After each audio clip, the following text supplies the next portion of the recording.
this beautiful city. God, I pray that we would follow the example and instruction from your word that tells us to love our neighbor as ourselves. In Jesus' name, amen.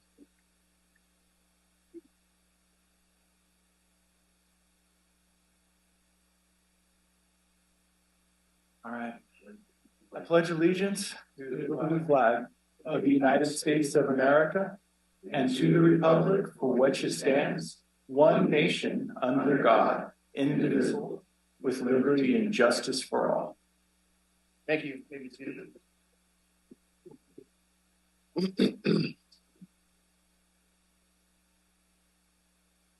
Agenda modifications and approval of agenda. Staff has requested that item 6 be pulled from consent and heard as the first matter of business. Ceremonial presentations, number 1, Child Abuse Prevention Month Proclamation. We're going to begin this evening with a video, which Sierra will cue up here in a second.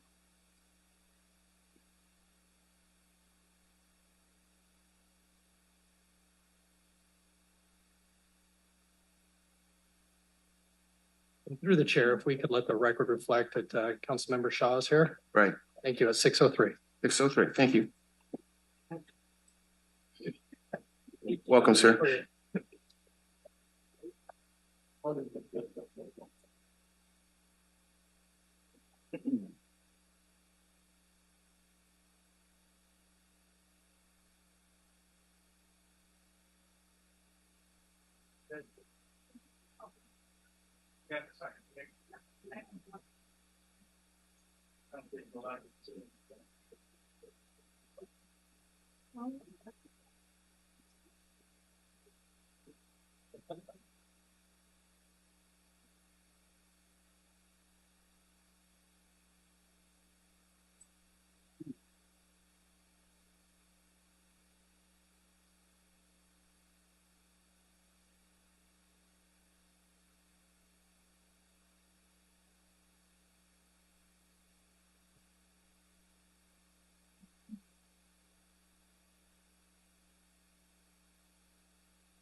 Casa de Esperanza. It takes the whole organization, our donors, supporters, board members, staff, and volunteers to help individuals and families build safe, stable lives and achieve their highest potential. Casa de Esperanza offers a 24-hour crisis line, domestic violence recovery program, an emergency shelter, counseling center, sexual assault program, and case management to those affected by domestic violence, sexual assault, child abuse, and sex trafficking in Yuba-Sutter and Colusa County. Get involved today. Visit our website and click on Get Involved to see how you can help.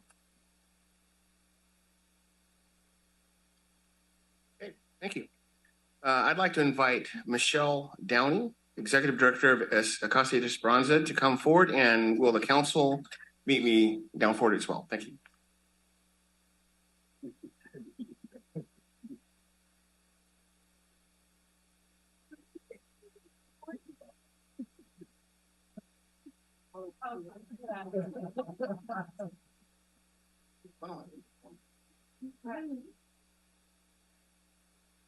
This is my newest board member.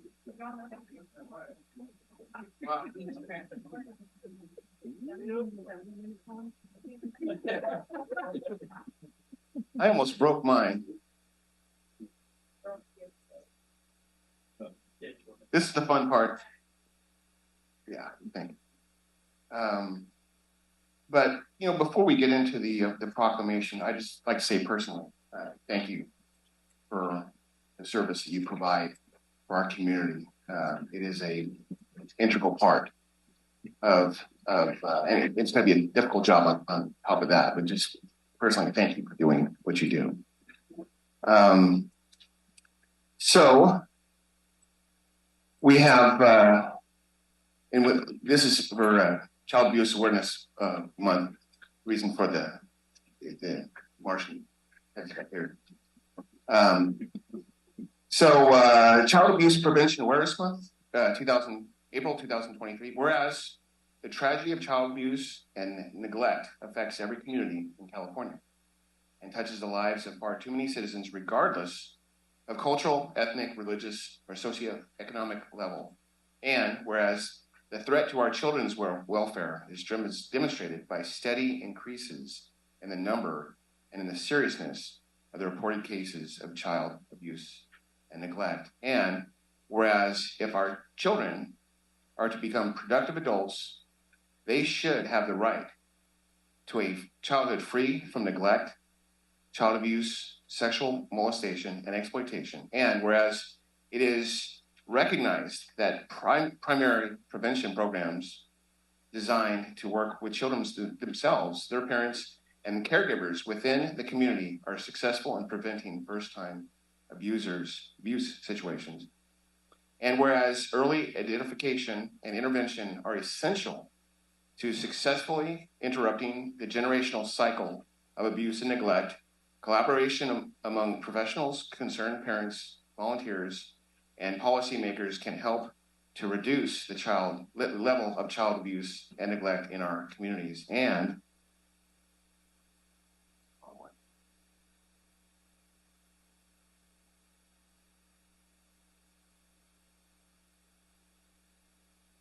whereas dedicated volunteers and professionals are working to decrease the incident of child abuse through prevention programs and coordination among agencies delivering services to child abuse victims and their families. And whereas the observance of Child Abuse Prevention Month provides an excellent opportunity for all citizens to reflect on this tragic crime while rededicating themselves to taking an active role in child abuse prevention activities in their community.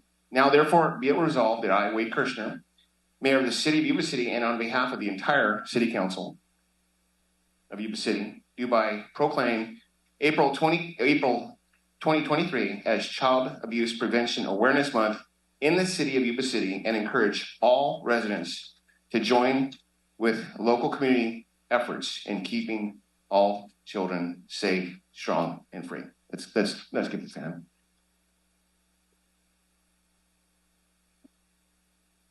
Wow, that was really well written. So this is just basically what I just read, but this is a token of our admiration to the efforts that you put on over CASA. Would you like to say anything? Well, first and foremost, thank you, City Council and Mayor, for recognizing the month of April as Child Abuse Awareness. I want to thank also our community agencies, our support, Michele Blake and her team, anybody else that's in the audience that has helped CASA serve the community. They say about 34% of children that are exposed to domestic violence has been maltreated within their time in their home. So we are serving not just the domestic violence victims, women and men, we're also serving the children that are affected by it as well. I also want to do a shout out to my board member, Chief. Chief here is our newest board member as of last month, and we're honored to have the Chief of Police on our board. Thank you, Baker.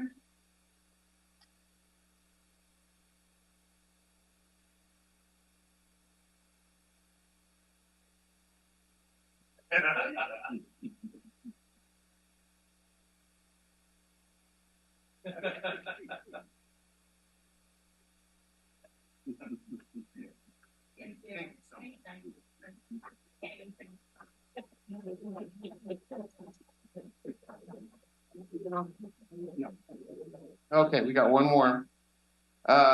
We have Outgoing Proclamation.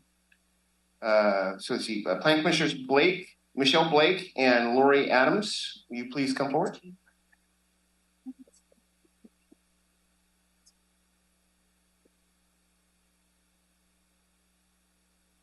Wow. Oh yeah. Are we out of antennas? Oh, we got one.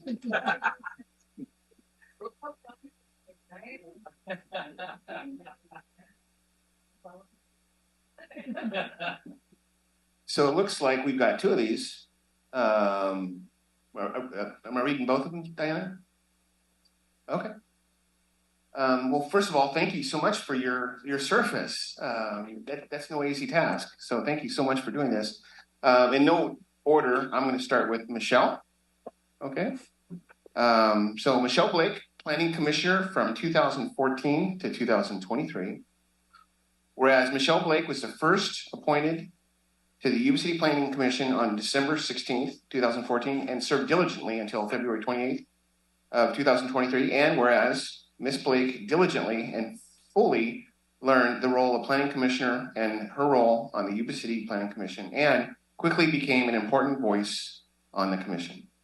And whereas Ms. Blake established herself as an informed commissioner with true passion for the community of youth, decisions were always thoughtfully made with a courage to say no to projects that were not in the best interest of the city of Yuba City. And whereas Ms. Blake fully participated with the Planning Commission, serving terms as both vice chair and chairwoman, and should be of the commission, where she ran efficiently and organized public meetings. And whereas Ms. Blake served on the Planning Commission at a time of significant transition with the Development Services Department, City Administration, and economic changes, where she displayed compassion, humor, and integrity in all commission activities. Her leadership, dedication, professionalism, and commitment on the commission was invaluable to the improvement of the city.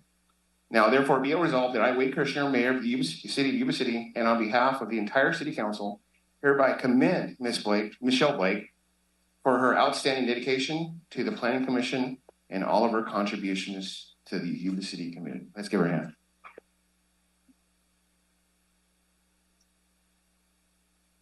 Would you like to say something real quick?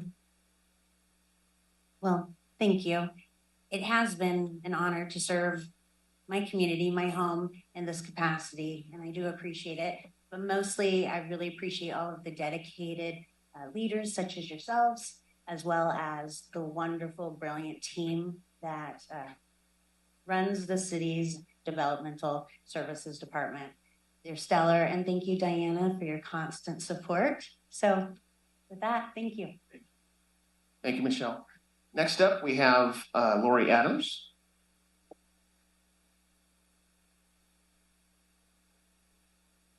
Okay, Lorie.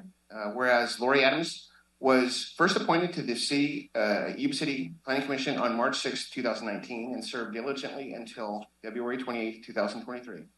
And whereas Ms. Adams diligently undertook to learn as much as possible about the items presented for consideration, and her role on the Yuba City Planning Commission quickly becoming an important voice on the commission, with her attention to detail and valuable input based on her experiences with development and funding. And whereas Ms. Adams informed herself on all issues and fully participated in the Planning Commission to make decisions and recommendations in the best interests of all the citizens of Yuba City. And whereas Ms. Adams served on the Planning Commission during a time of transition and displayed compassion, humor, and integrity in all commission activities, her leadership, dedication, professionalism, and commitment to the commission was invaluable to the improvement of the city.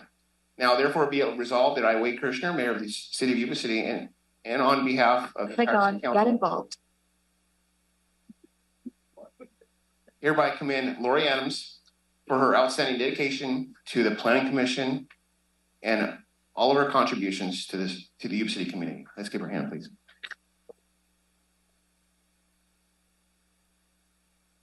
Oh, great, thank you. They don't hand me the microphone at planning commissions now.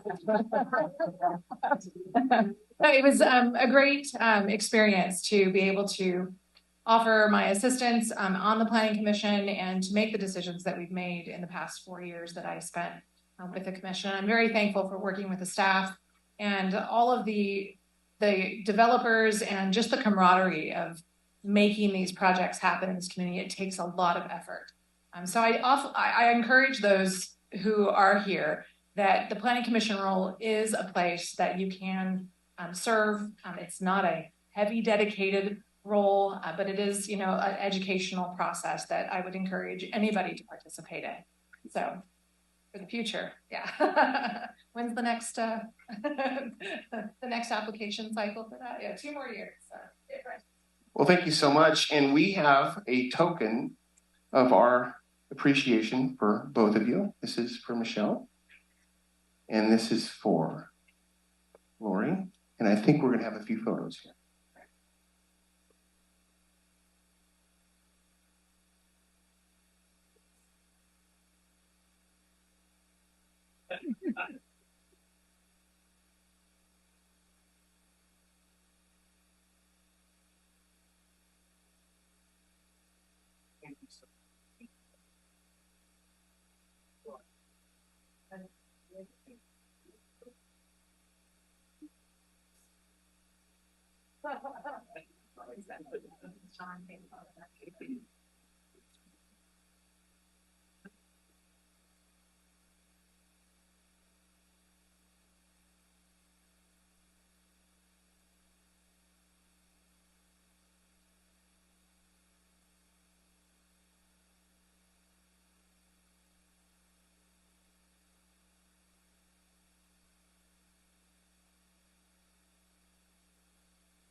Okay, public communication. Appearance of interested citizens. You are welcome and encouraged to participate in this meeting. Public comment is taken on action items appearing on the consent calendar or business items on the agenda when they are called. Public comment on any other items within the scope of the city's jurisdiction, including items not listed on the agenda, will be considered at this time. Public comment is limited to 3 minutes per speaker. Members of the public submitting written requests at least 24 hours prior to the meeting will be allotted 5 minutes per comment per speaker. Repetitive comments may be limited, and large groups are encouraged to select representatives to express the opinions of the group. Do we have any comments from the public? Any comments from the public? Okay, seeing none. Consent calendar. All matters listed under consent calendar are considered to be routine and can be enacted in one motion. There will be no separate discussion of these items prior to the time the council votes on the motion unless members of the city council request specific items to be discussed or removed from the consent calendar for individual action. Do we have any comments from the public on consent calendar items 4 through 5 and 7 through 8? Any comments from the public? Seeing none, I'll bring it back to council for action. Through the mayor. Yes. Move to approve consent items 4, 5, 7, and 8. I've got a motion. Second. And I've got a second. All those in favor say aye. Aye. All those opposed say nay. Ayes have it. Motion carries.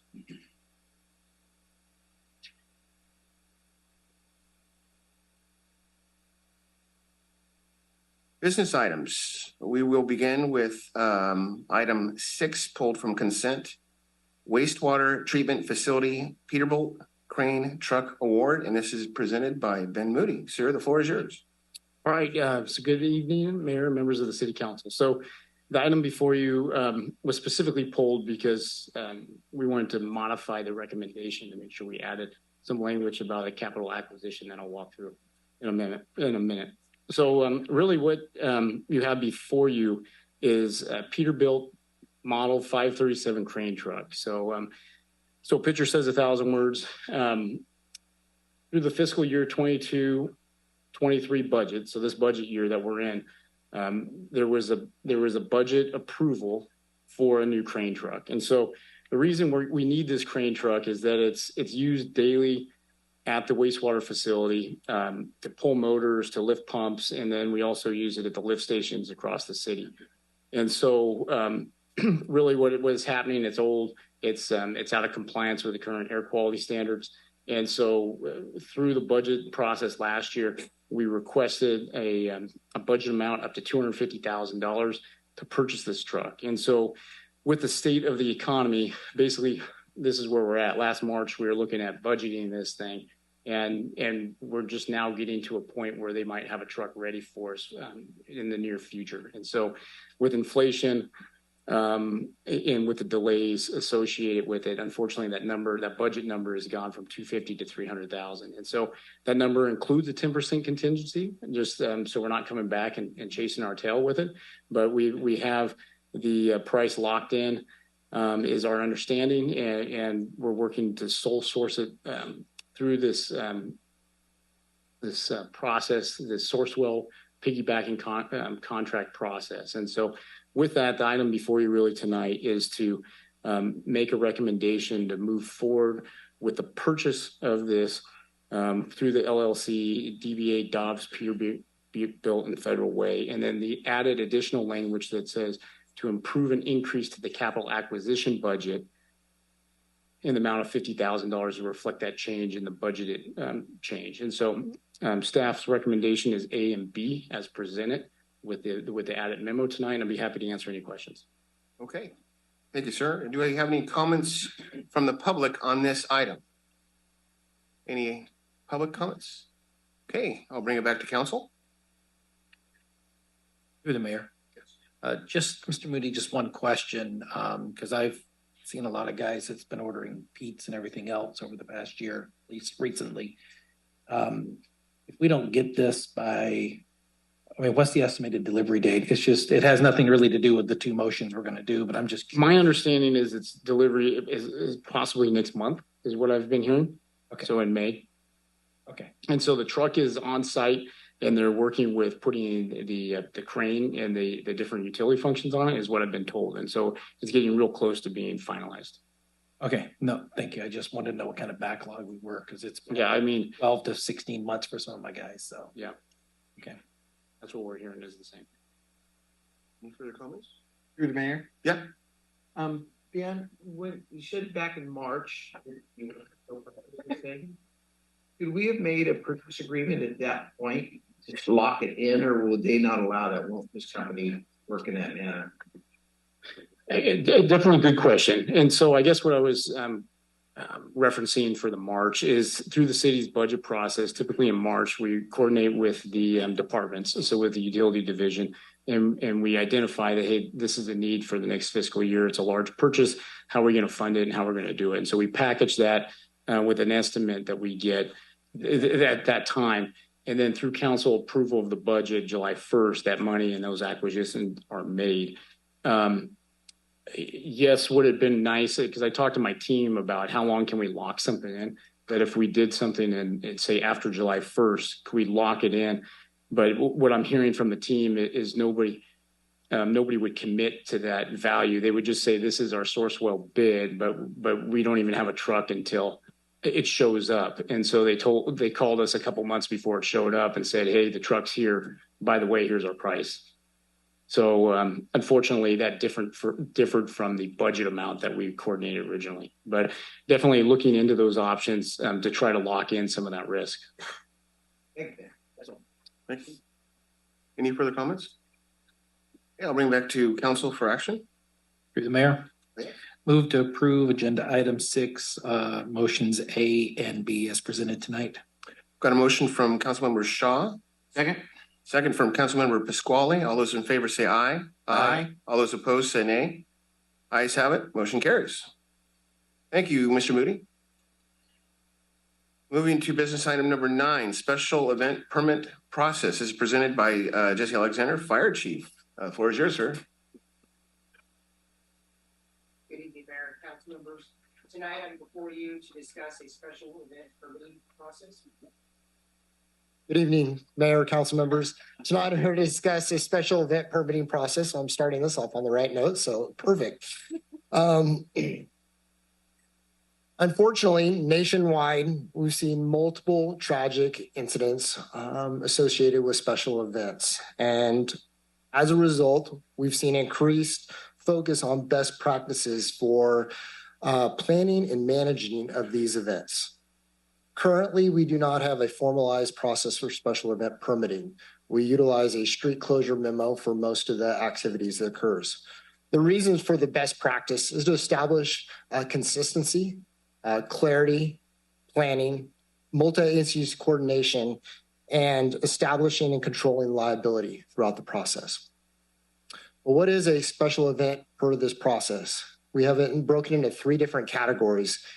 Any facility or building with 100 or more people participating in an organized gathering that is open to the public or a community-wide philanthropic event. The other would be a roadway where 100 or more people are participating in an event that requires the closure of a public roadway. Or third, a community park that is being utilized of 100 or more people participating in an organized gathering that is not part of a reservable area such as a picnic or athletic field. With this proposal, here are some of the examples of the events that we have that would fall into this category. As you can see, each one has a little different size and complexity associated with it. As a result, staff felt that it was important not to have a one-size cookie-cutter process for all these organizations. And instead, we established a tiered concept based upon anticipated attendance size. And what that looks like is we have a 3-tiered system with a tier 3 event of 100 to 1,000 people, tier 2 of 1,001 to 24,999 people, and then a tier 1 event of 25,000 people or greater. Each one of these tiers comes with a different application submission dates, different city review timeline, different liability insurance minimums, so that it's based upon that concept. So in your attachment, you have the full permit process that's there.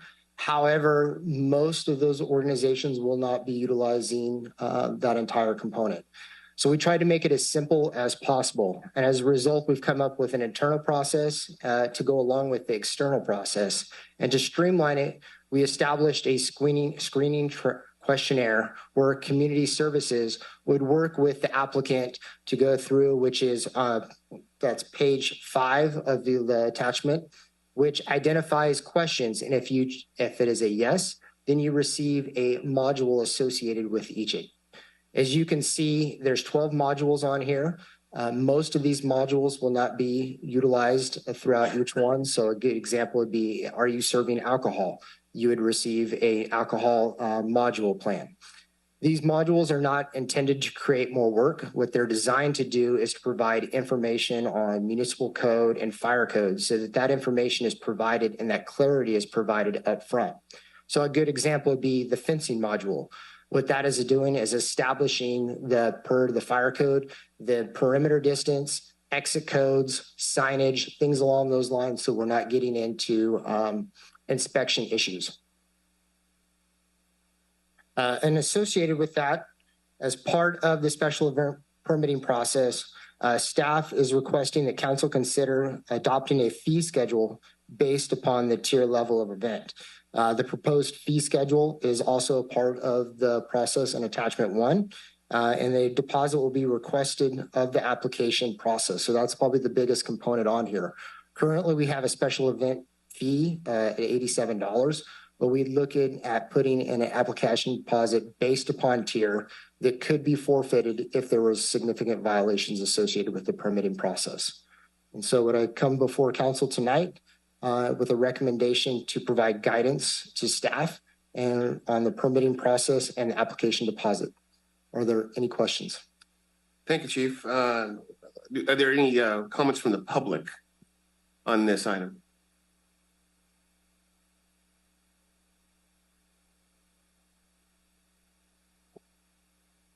Hi, sorry about that. This is Heather Esseman. I live in Yuba City on the corner of Lincoln and Sanborn.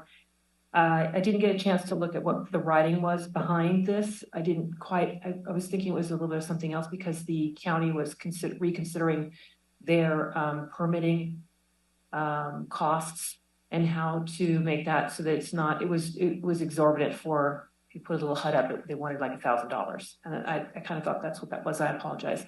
So this going forward, 100 people, you can get an awful lot of, that's nothing. That you just call a few people together. 100 people is a very small amount. I don't know if it's really necessary to expect if I wanted to have some sort of an event in like Regency Park for just the community.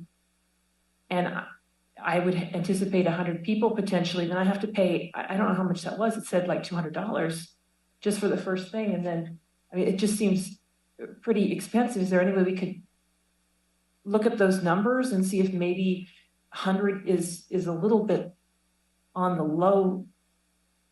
Does that make sense? It just seems kind of really hard for you to have any type of a gathering. If I had a family reunion, we'd end up with 100 people without reserving, if we didn't get to reserve one of the parks. So I'm not quite sure if maybe, is there any way to look at that number again and see if there's a potential?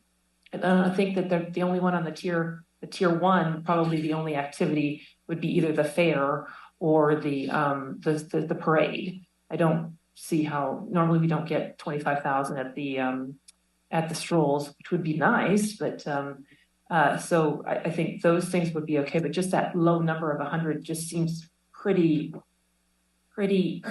hard for somebody to get. I mean, somebody's going to get in trouble for that without them realizing that they're breaking that rule because of the way that it was presented. So thank you. Thank you. I can provide a little bit of clarification on that if you'd like. Well, first of all, this is only for city jurisdiction, does not apply at this time unless there is a change in the county in regards to the CSAG area. And also, since the fairgrounds is state property, that this would not apply to that component of it. Thank you. My name is Caroline Sayani. I don't actually come specifically for this, but I just thought of your comment. I think that you need to hit the button there. Okay, sorry. My name is Caroline Sayani. I'm not specifically come for this issue, but when I'm hearing that, I automatically thought of a place of worship. There are so easily some place of worship will reach 100. Does that mean that they have to pay every week $200? Doesn't sound right to me. I think you should increase it to at least 250 people. That's my comment. Thank you. And I can elaborate on that. Is the intent would not be for church organizations. This would be special event only. And that application is an application deposit to go through the process. It's not a fee at this time, but it is more of a deposit, basically, so that we make sure that the organizers are following the permit process. Thank you. Any further? Yeah.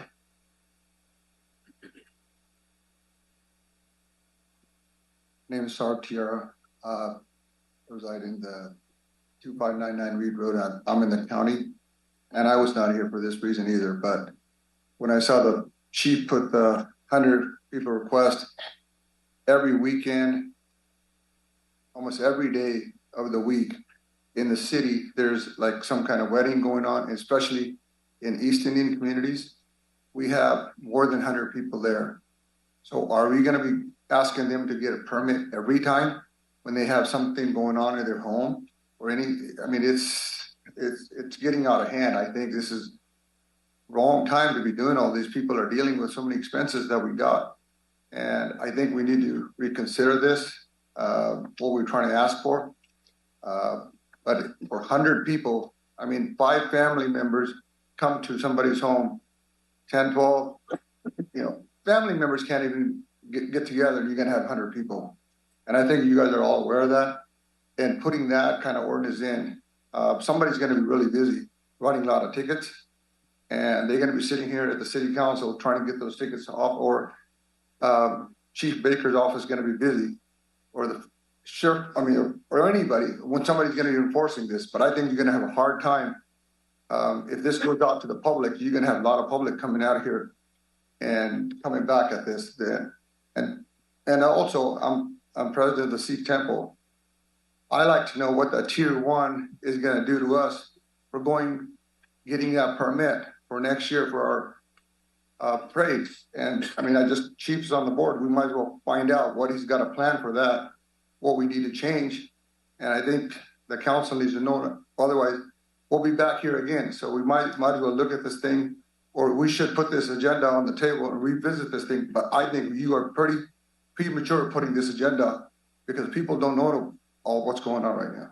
Thank you so much. Thank you. Any further public comment on this?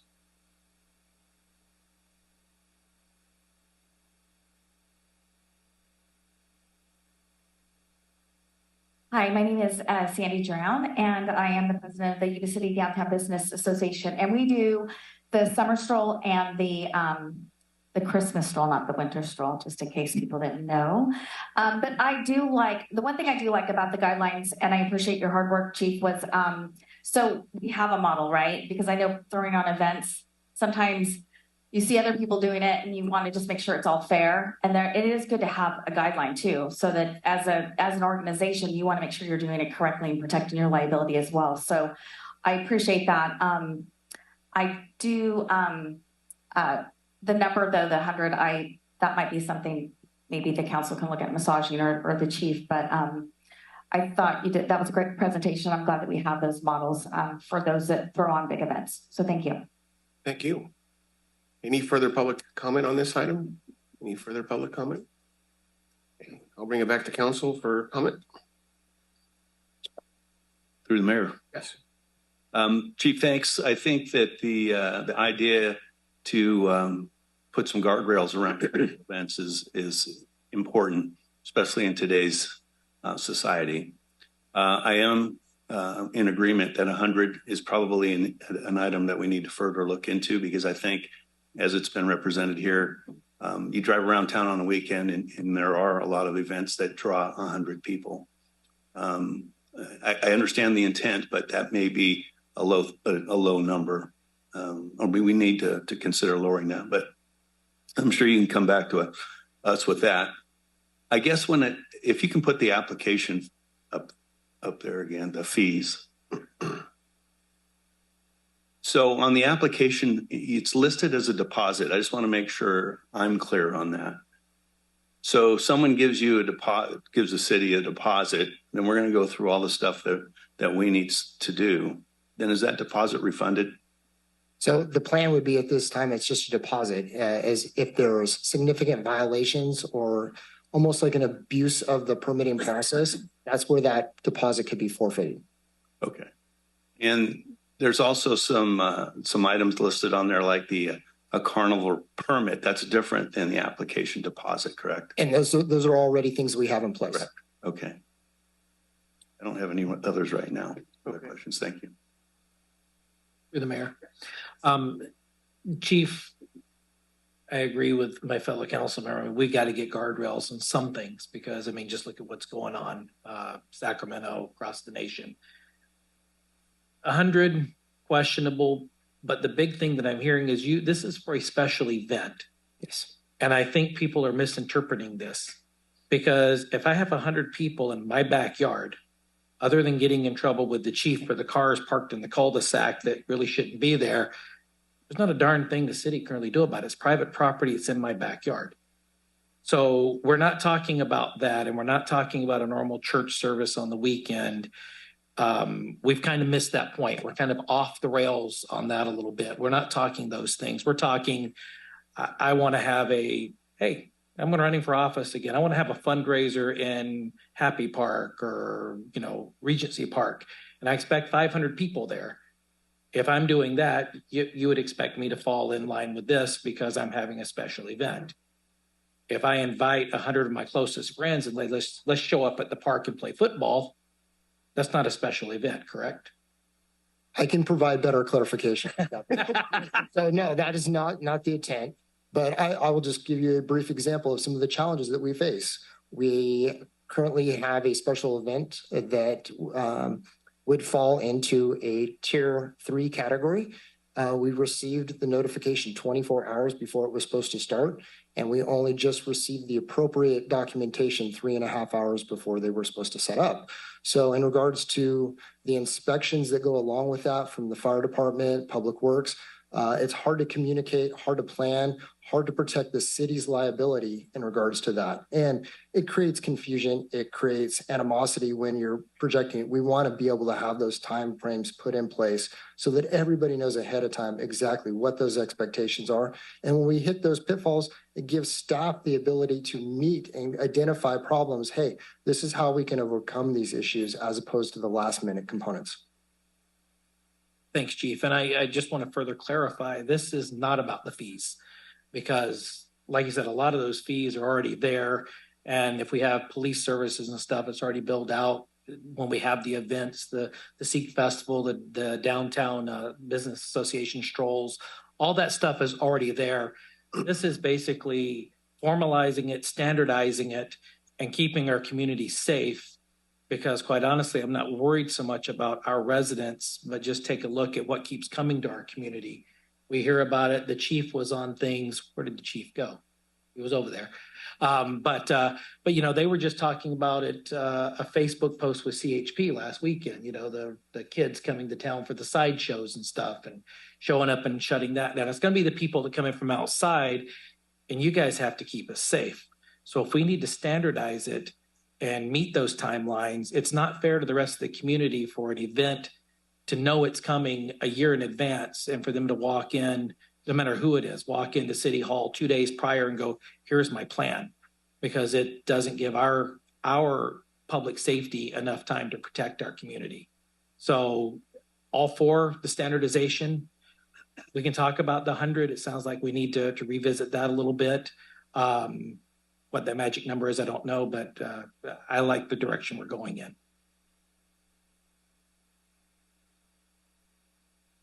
Mayor? Yeah, my only thing is 100. But this, I could see that it got off rails really quick about being a special event or a personal event. Personal events are personal events, like Councilmember Shaw was saying, then that's not the intent whatsoever. If you look at the package of why this is about, it is for your protections. And that's the whole premise of this, is for your protections and the protection of your community. So, you know, like David Shaw was saying about the sideshows and the such, those are things that can get out of hand and get very dangerous. And we need to have our people in place and the remedies to make it not a great venue to come to.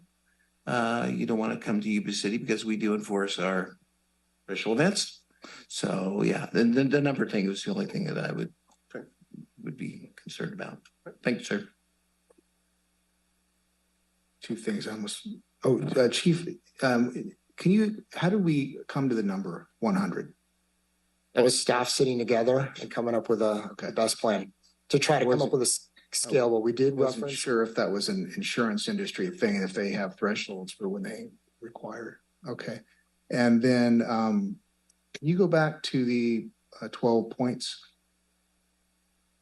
I'm trying to find where traffic would be. Is that buried in safety and security? It's going to be under traffic. It's going to be under street closure module. Street closure. Okay. All right. Thank you.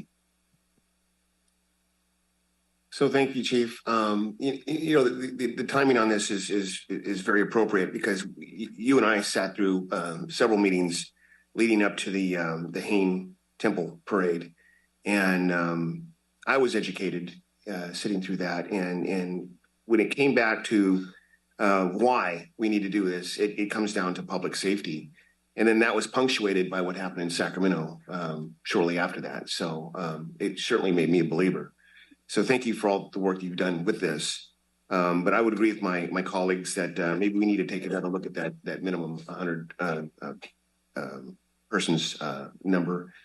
And we're not taking action on this tonight. We're just, one more thing. Okay, go ahead. Yeah. Chief, on this, we haven't written down a plan or anything yet. Is that correct? So your attachment 1 is what we have proposed going forward, and it's just basically all the liability components, the screening aspect, and those modules. Okay, so we can have someone new to this and they just found out they need to do a permit, they do it in time and everything. They look at these.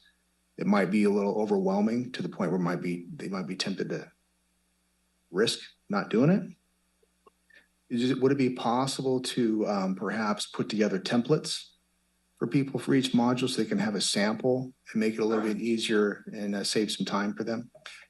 Absolutely. And my intent is going forward over the next, knowing that this will be a multi-year process to educate everybody, the plan was to sit ahead of time and identify the ones that we know that are already special events, reach out, communicate to them, give them some examples of traffic plans, give examples of what we'd be looking for site plans, do as much legwork ahead of time so that hopefully they can just turn that over. And we kind of like have on here, we kind of know the events that would be going on. And so the plan is to be reaching out with them and I wouldn't say doing it, but really assisting them in the process the first couple of years. Good start. Thank you.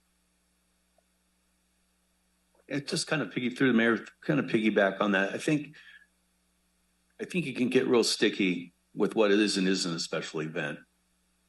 That would be a concern that I have is if I was enforcing this is, okay, is someone going to be able to, kind of navigate through the gray? So to the extent that we can continue to list out those things or even forecast those things, I think that would be helpful as well. And I appreciate the fact that you're talking about reaching out to people ahead of time, but there's going to be that 1 off, 2 off or whatever that someone's gonna go, you're gonna go, hey man, this should have been a special event. And they're gonna go, I don't know anything about that. So thank you. Through the mayor. Sure. That made me appreciate your comments because what came to my mind is kind of, where's that bright yellow line? If we can clearly define what that bright yellow line is of where they cross into a special event, I think that'll make it crystal clear. Is it if you have 100 friends together? Or is it 100 friends plus street closures? What's triggering that in that line? When you get into public roadways, and we tried to break it down in each one of those 3 main categories. So if you're going to have a roadway closure, it's less than 100, wouldn't fall into that category. But we wanted to make it simple. And again, that kind of tied into where the numbers came from of people here, the 100 aspect over. So we had public roadways, parks, and then use of major facilities. So, but yes, we can come back and reevaluate those. Okay, you got what you need? Yes. Okay, thanks, Chief. Hey, business item number 10, update of safe and sane fireworks regulations presented by Jesse Fars, our fire marshal.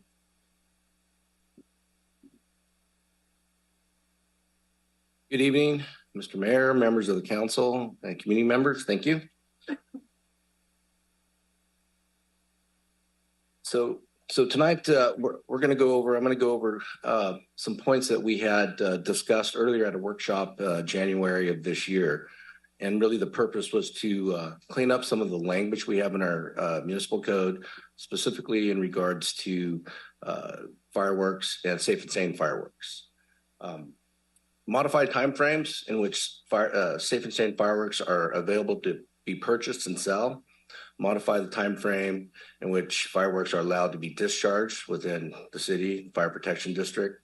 Utilize the existing municipal code for the fine structure for violation of those discharges outside the recommended time frame. This also includes prohibition against the use of dangerous fireworks as defined by state law and the social host enforcement. To update the municipal code to modify a period of time to sell and discharge safe and sane fireworks, regulate dangerous fireworks, and also to ensure the use of those fireworks do not constitute a noise violation during the lawful periods of discharge. A little bit of the background, there's been significant issues expressed by the community members, our public safety members, staff, in the use of fireworks. Again, at the day workshop in January 23, council has determined that revisiting, refining the municipal code where necessary regarding fireworks regulation. Complaints about the fireworks has placed a strain on public safety resources, especially on the Independence Day, 4th of July, and the excess of fireworks disturbance calls. Hopefully with this language, it might minimize that a little bit. Reduce the time frame to sell and purchase safe and sane fireworks. These are the fireworks that we buy at our local 501c3 booths throughout the city. Existing language is 12 noon to June 28th and ending at noon, on July 6th. That's the current state language. So the recommendation would be to begin at noon on June 28th and end at 11 p.m. and beginning at 8 a.m. and ending on 11 p.m. June 29th through July 4th. That's the sell and purchase. Reduce the time frame in which discharge safe and sane fireworks. Again, this is the existing language, June 28th from noon each day, and there's no end date defined. So our language now that exists is 4th of July, 24/7, 365. We will better define that by between June 29th and July 4th from noon to 11 p.m. each day. Prohibit the discharge of safe and sane fireworks within 10 feet of a residence. I thought this was important. And again, our city attorney provided a little bit of this language, and I think it's great. So it takes it away from combustible structures, gets it out more to the sidewalk and away from buildings. Provide a specific time frame to exempt the discharge of safe and sane fireworks from the city's noise ordinance, as well as those with a special permit, such as required for a community fireworks event. So with this language, it would be exempted from that portion of the municipal code. The administrative citations up to 500 per violation are not proposed to change at this time. Community groups often use the sale of safe and sane fireworks for fundraisers. Fire department has reached out to our vendors. We have one in our audience tonight and have confirmed that the proposed refinements are feasible. Reviewing the most recent version of the city's municipal code, it appeared that the latest updates of the previous regulations have been previously adopted by the city council that prohibit the use of dangerous fireworks as defined by state law have dropped out, and we'd like to reintroduce them in this package. And put it back in the fire prevention section of Chapter 5 of Title 4. And violations for this section as a misdemeanor, and penalties are $1,000. And that fits in with the social host component. No fiscal impact. Again, we reached out to our vendors. There would be no fiscal impact locally. The alternatives, the council may amend the draft ordinance to address issues associated with the selling and the use of fireworks. The council may also choose to take no action, which would leave the current regulations in effect. Our recommendation is to introduce an ordinance as stated in the agenda by title only and waive the first reading. Great, thank you, sir. Take any questions.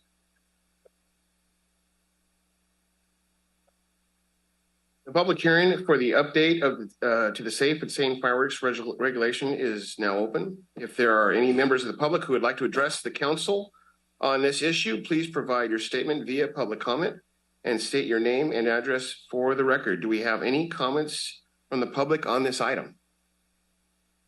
Any comments from the public? Hey. Hearing no further comment on this issue, I am closing public hearing and bringing the matter back to council. The mayor? Yes, sir. Jesse okay, so Safe and Sane is not a name brand. Is that correct? Or is it? Safe and sane is a state definition of legalized firework. Okay. All right. So it's any firework that's legal, basically. Correct. That doesn't explode, leave the ground, all right, travel. That answers that question. And then on the dates that we're allowed to launch them, I guess if it was like, say, the Terrabuena Temple in November, they fire them off. Those aren't apparently safe and sane because they're shot off into the air. Is that correct? It's done permitted through a pyrotechnician, completely separate. Okay. From this. That's all you know. Thank you. Ethan? You good? I would like to say a few things about this item. Thank you, Chief. Chief. Thank you, sir, for providing us with the information. This came out of a long meeting that we had a few months ago, and this was definitely on one of our one of the goals of this council was, excuse me, to really address what we think has kind of gotten out of hand. I mean, if you live anywhere in the city on the 4th of July, I live south of town, and it's gotten out of hand where people with animals are leaving the area for the weekend because or folks with PTSD, or even the fires. We had Chief, I believe we had 3 structure fires last 4th of July, and I made the assumption that those were all illegal, and they weren't. They weren't illegal, and so. And I would like to say something else. This is not meant to punish those charities, those 501c3s that make a good amount of money with their fireworks booths. This is not meant to punish them at all. It's just to try to address what is really kind of gotten out of hand in our community. I remember prior to me coming on council, Councilmember Baumgarten, in cooperation with Councilmember Brad Hudson over in Marysville, were very integral in bringing back the firework display at the river bottoms. And I was hopeful that would kind of let the steam out of the show that was in town. And unfortunately, that hasn't been the case. So that's my thoughts on this item, and I will bring it back to council for action.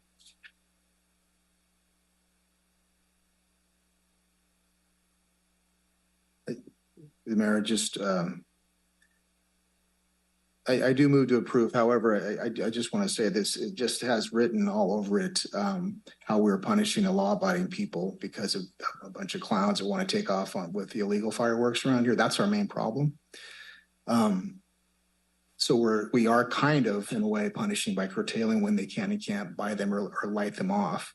But I do see the value in putting guardrails around the problem because it allows law enforcement to use that as a tool to take on those folks who choose to participate in dangerous behavior. So I just wanted to say that I'm not in favor of punishing people who do well because of people who do bad. But we're kind of at a loss here as what else to do. And it's a step in the direction to help. If you look at the bigger picture, it's going to hopefully give law enforcement some tools to do what we hope they're able to do. And I am more than willing to try to figure out a way to give them even more tools to do so. But I do move to approve. So I have a motion from the vice mayor. Second. I have a second from Councilmember Baumgarten. All those in favor say aye. Aye. All those opposed say nay. Ayes have it. Motion carries. Thank you, sir. Thank you. Moving along to item 11. Station 4 Training Grounds Drill Tower Purchase. This will be presented by Josh Hubbard, Division Chief. The floor is yours, sir.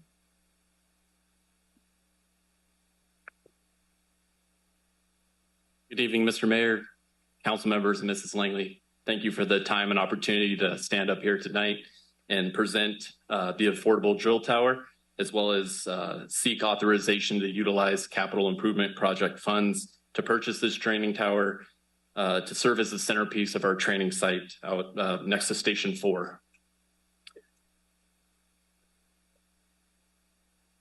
So training is paramount to the continued growth and success of our fire department.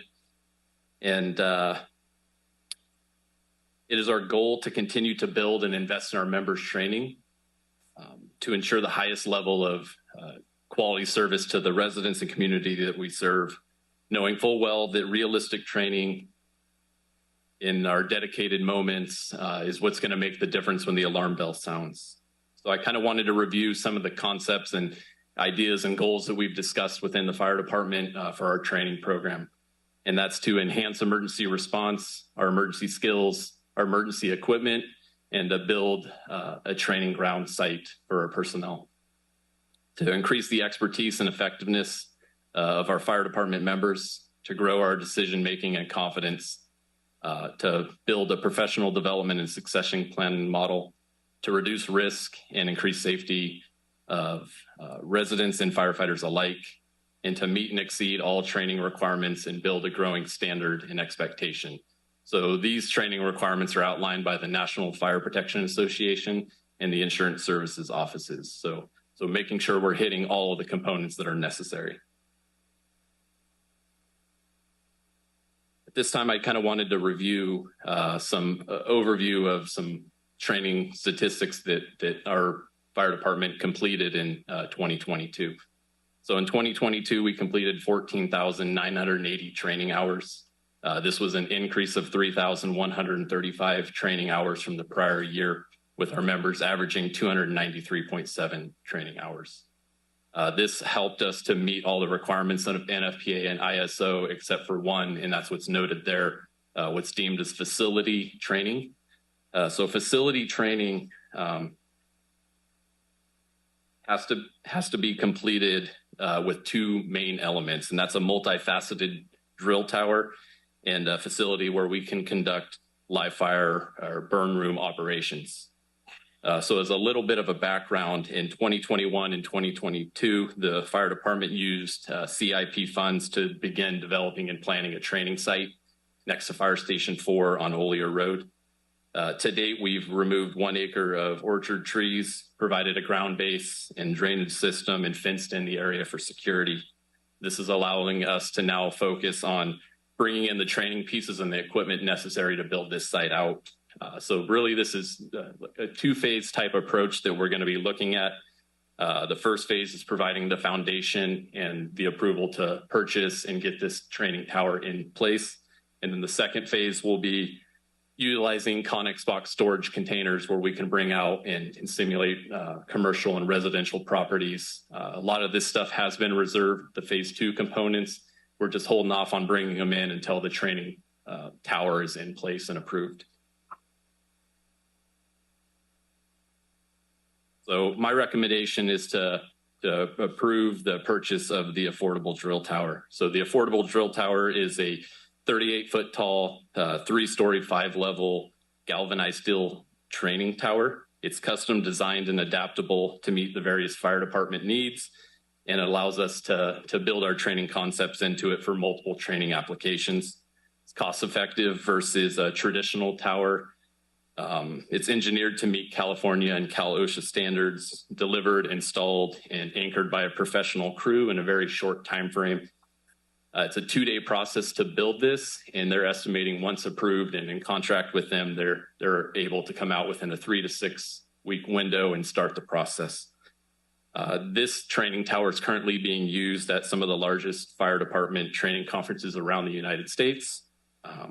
It's NFPA 1402 compliant, and that has to do with planning and building an approved training site, and it meets the ISO training tower credits. There's a picture of it right there. There's multiple other applications that we build on, but this is kind of the base model that you can see. So again, multifaceted training. I won't go into all of it, but ground and aerial ladder operations, rappelling and rope rescue, FDC fire department connection and standpipe operations that allow our engine operators and our crews to actually pump these, which normally we just have to simulate. Sprinkler system training. There's sprinkler systems built into this so we can practice in the event of a sprinkler head activation or a break, we can go in and make repairs. So there's that type of training.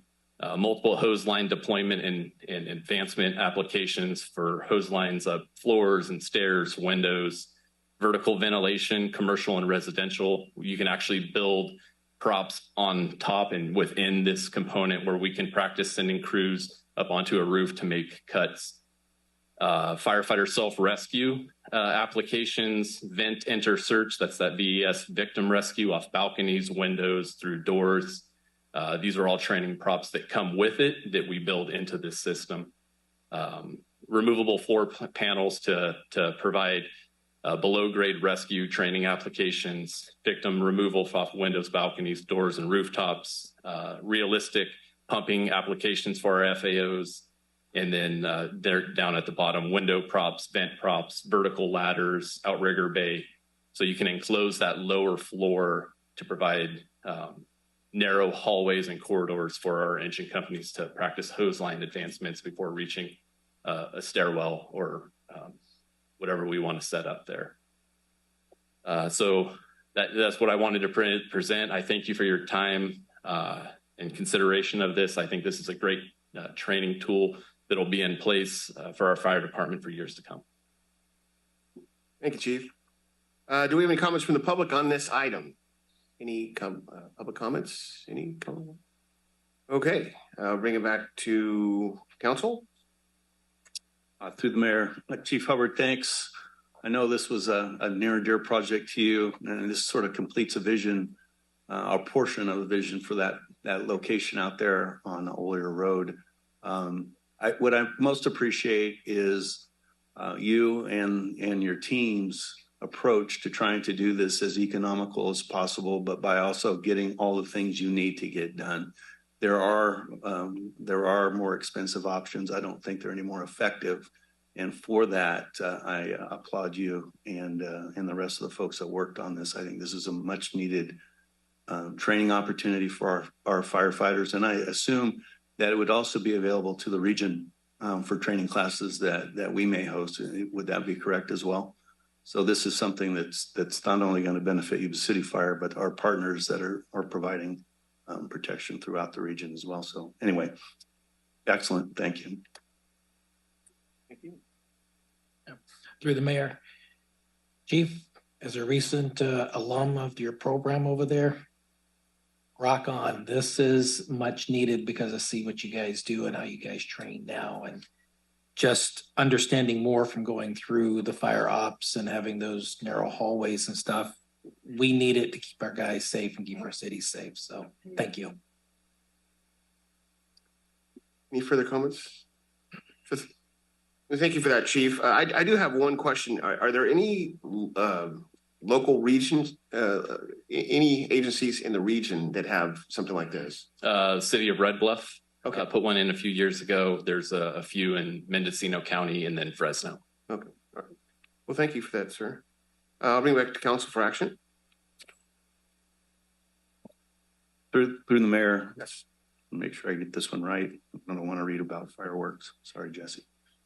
Move to adopt a resolution authorizing the sole source purchase of an affordable drill tower from Affordable Drill Towers LLC of Austin, Texas, in the amount of $132,785 and adoption of the categorical exemptions. I have a motion from Councilmember Baumgarten and a second from the Vice Mayor. All those in favor say aye. Aye. Aye. All those opposed say nay. Ayes have it. Motion carries. Thank you, Chief. Moving to item number 13, rezone RZ 22-07 pre-annexation zoning of, 12. What did I miss? Oh, sorry. My apologies. Oh, wow. Sorry about that. I had my notes in my right. Ooh. Correction. Agenda item 12, fire station number 2, dorm room addition, presented by Allie Williams, Division Chief. Sorry about that, Chief. No problem. Good evening, Mayor, members of the council. We appreciate the opportunity to speak to you tonight regarding Yuba City Fire Station number 2. As you are well aware, Station 2 is located in the northern part of our city, and the station itself was built over 40 years ago now.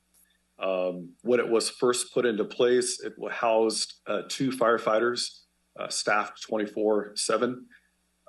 But as time moved along, 2005, the city increased staffing to the station, which increased the personnel from 2 to 3 personnel at that station. As the department started to look at the operations there at Station 2, 2 things stood out. There were obviously more firefighters there, but then also the age and condition and really the layout and the functionality of the station itself kind of came under close eye so that we could really work to improve the overall operations and function of that facility. So improvements were needed, and that's what we wanted to begin to address. So roughly in 2013, some renovations began to take place. Also as late as of 21 in year 2022. With those adjustments, exterior ADA improvements were made, but more significantly in this last year, some rather significant upgrades and functionality layout of the front of Fire Station 2 with the upgrades in the kitchen and also the office and day room. As you're aware, it's a combined overall large room. But with those improvements came some very significant upgrades for the members of the department and the function of the station itself. So that kind of moves us to the backside of Fire Station 2, which really is why we're here today. The desire of the department is to expand the backside of that station so that more and needed necessary improvements could be made to the facility itself. So what would we get with that addition? Well, it would provide an additional 1,300 plus square feet. As you know, Station 2 is small. It's our smallest station in the department, but it would allow us to have something that we don't have there currently, and that would be private and enclosed dorms, which would make it easier for housing both male and female firefighters. It would provide additional bathrooms, both male and female, still allowing the front restrooms to be used for the public and visitors. Also with that, we would gain some additional areas that would be of good use that we don't have currently, a laundry facility area room, as well as a storage / utility room. But probably one of the other significant upgrades with that, as the expansion, if it were to be approved, as those dorms would move to the rear of that station, it would open up the current dorm area to allow for a dedicated physical fitness area, which we don't have. Currently, over the last several years, our physical fitness equipment has been housed simultaneously both in the apparatus bay as well as in the kitchen and day room area. And the folks who work there have learned to operate under that model. But of course, as we look at this expansion, it gives us the opportunity to address all of that collectively. As we look at the current drawings as they stand, the engineer's estimate would put that building project at roughly $800,000. If it were to be approved and we were to move along with this, the project could be completed sometime around late fall of 2023. The project fund that currently houses the funds dedicated to that project are roughly just under 1.1 million. And with that, we wanted to put before the council the recommendation to approve the plans and specifications for Fire Station number 2, as well as to authorize advertisement for bids on the project. So with that said, if we can address any questions that you may have. Thank you, Chief. Do we have any comments from the public on this item? Any public comments? Okay, seeing none, I'll bring it back to council. Go ahead. Chief, the 800,000, does that include contingencies? Yes, it does. It does. Thank you. Through the mayor. I move to adopt a resolution approving the plans and specs. Oh, you got a question? Go ahead. I don't have a question, I have a comment through the mayor. Yes. As a young firefighter stationed at that station in the early 1980s, it was tiny then with 2 people. And you're right, we were sort of falling all over each other to get just the business of the day done, including, reports and all that stuff. So I think this is long overdue. I think that this is a good thing, not only for the station, which is tired, but for the folks that are staffed there. It's much deserved and its time has come. So those are my comments. Okay. Through the mayor. Yes. I always talk a lot with our children at our school about wants and needs. And this is definitely a need-driven fire department. And I'm very thankful for that. You don't look for fluff, you look for what you need. Yeah, so.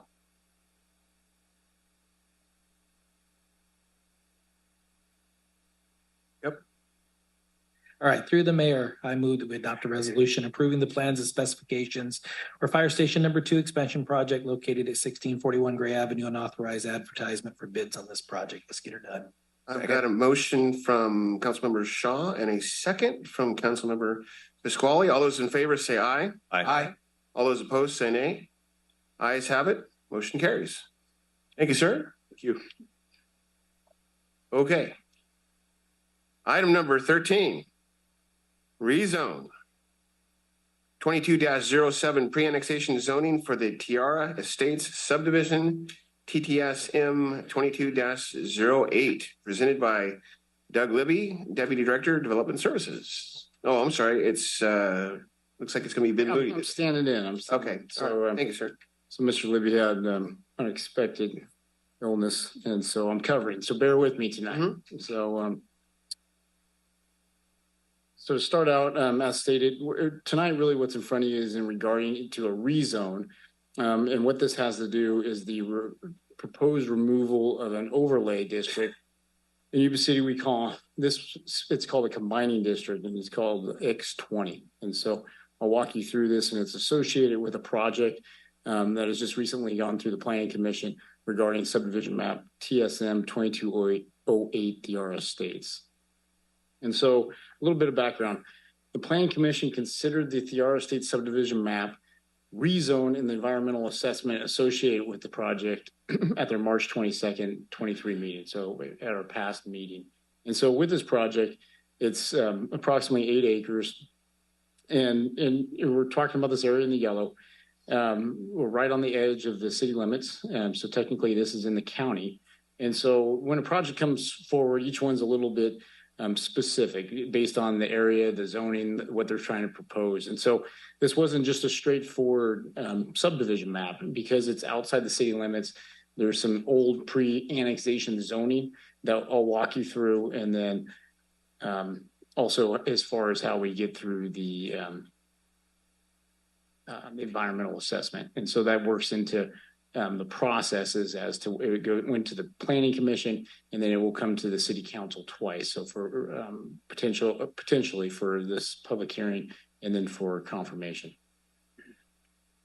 So again, 8.2 acres located on the west side of Thule Parkway, across from the terminus of Bradley Estates Drive. So it's APN 17-066-03, 05, and 21. So it's comprised of 3 parcels. Again, it's within the city's sphere of influence, but outside of the city limits.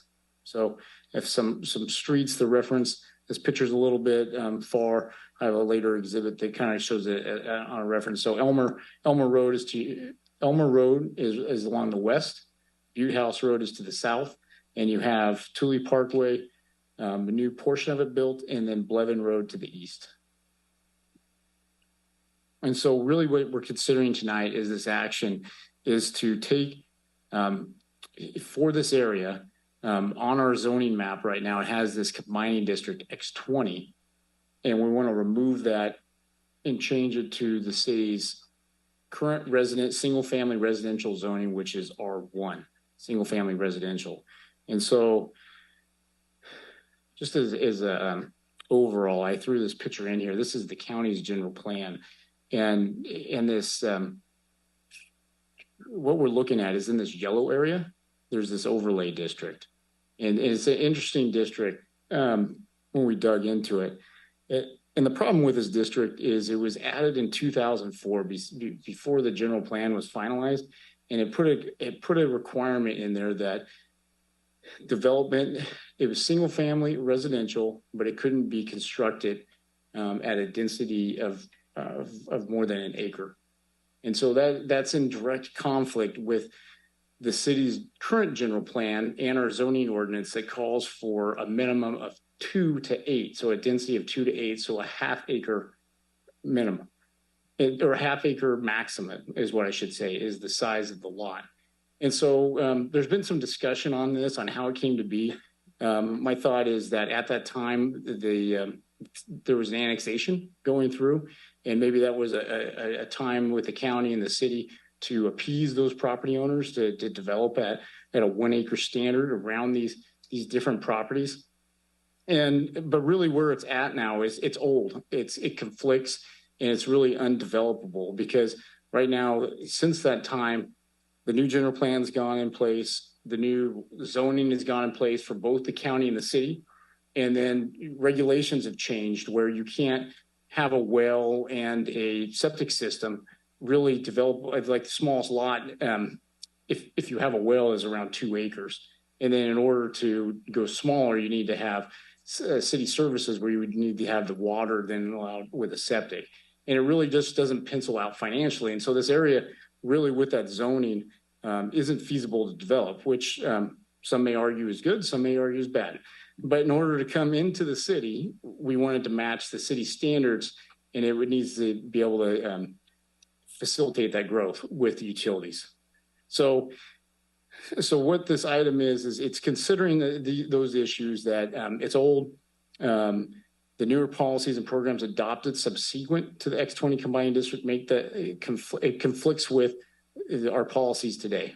The 1 acre minimum parcel size requirement in the X20 district is inconsistent with the general plan and the density standards, and removal of the combined district is consistent with the council's 21 decision to rescind the 12 growth policies. So back a couple of years when we came forward with those growth policies that were really they were put in place in that period, that 04-05, to really get a handle of growth, to put the brakes on until we could figure out what's going on with establishing our general plan and putting our impact fees in place, et cetera.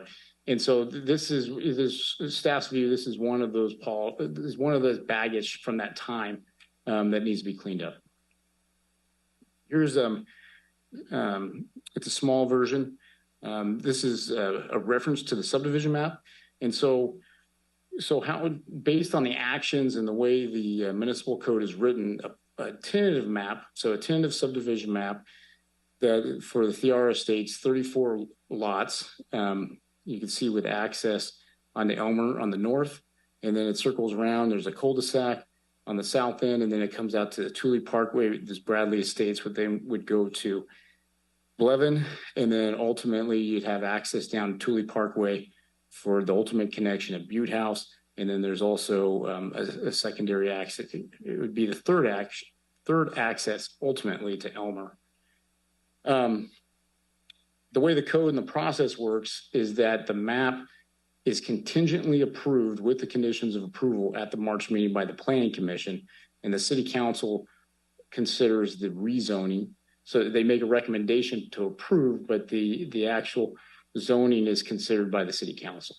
And so where the map and the conditions of approval is tentatively set now, with the final for the rezoning and the environmental to be decided upon by the council. But happy to answer any questions regarding that. So there's a public hearing in March. There was a lot of input. You know, there's definitely a lot of input from the community on Elmer regarding the additional traffic on Elmer and also on Bradley Estates. Privacy. There was, I believe, correspondence that came through to the council and provided regarding privacy concerns about the new development. And so with this, it was approved. It meets the standard density in that 2 to 8. It's coming in at 4.3. All the lots meet the city's zoning requirements. So with that, environmental assessment was prepared for the project for both the rezone and for the subdivision. There's no evidence of record the proposed project will have a significant effect on the environment. And so with that, I'm requesting that you conduct a public hearing and then introduce an ordinance as described in B. With that, I'd be happy to answer any questions. Thank you, Mr. Moody. The public hearing for rezone RZ 22-07 pre-annexation zoning for the Tiara Estates subdivision TSM 22-08 is now open. If there are any members of the public who would like to address the council on the issue, please provide your statement via public comment and state your name and address for the record. Do we have any comments from the public on this item? Yes. Caroline Sariadi, 1914 Bradley Estates Drive.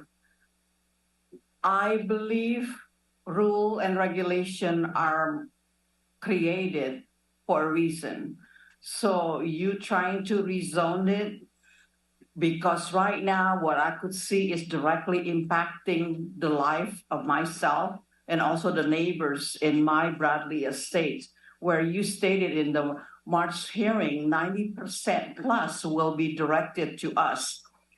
Currently, the outlet from that new proposed housing will go to us, and then during the school drop-off and pickup time, we already concerned of our life and safety, where the ambulance got stuck to come and help us. So with the additional 34 single-family dwelling, minimum 2 cars, you count yourself about 60 to 150 cars. Where are you going to put the ambulance when people having a heart attack? That is so reckless, because it needs the Tully Parkway to be built through to Harder Parkway in order for you to build this building, the housing, because that's why the zone to begin with, it was created so that you cannot build too many.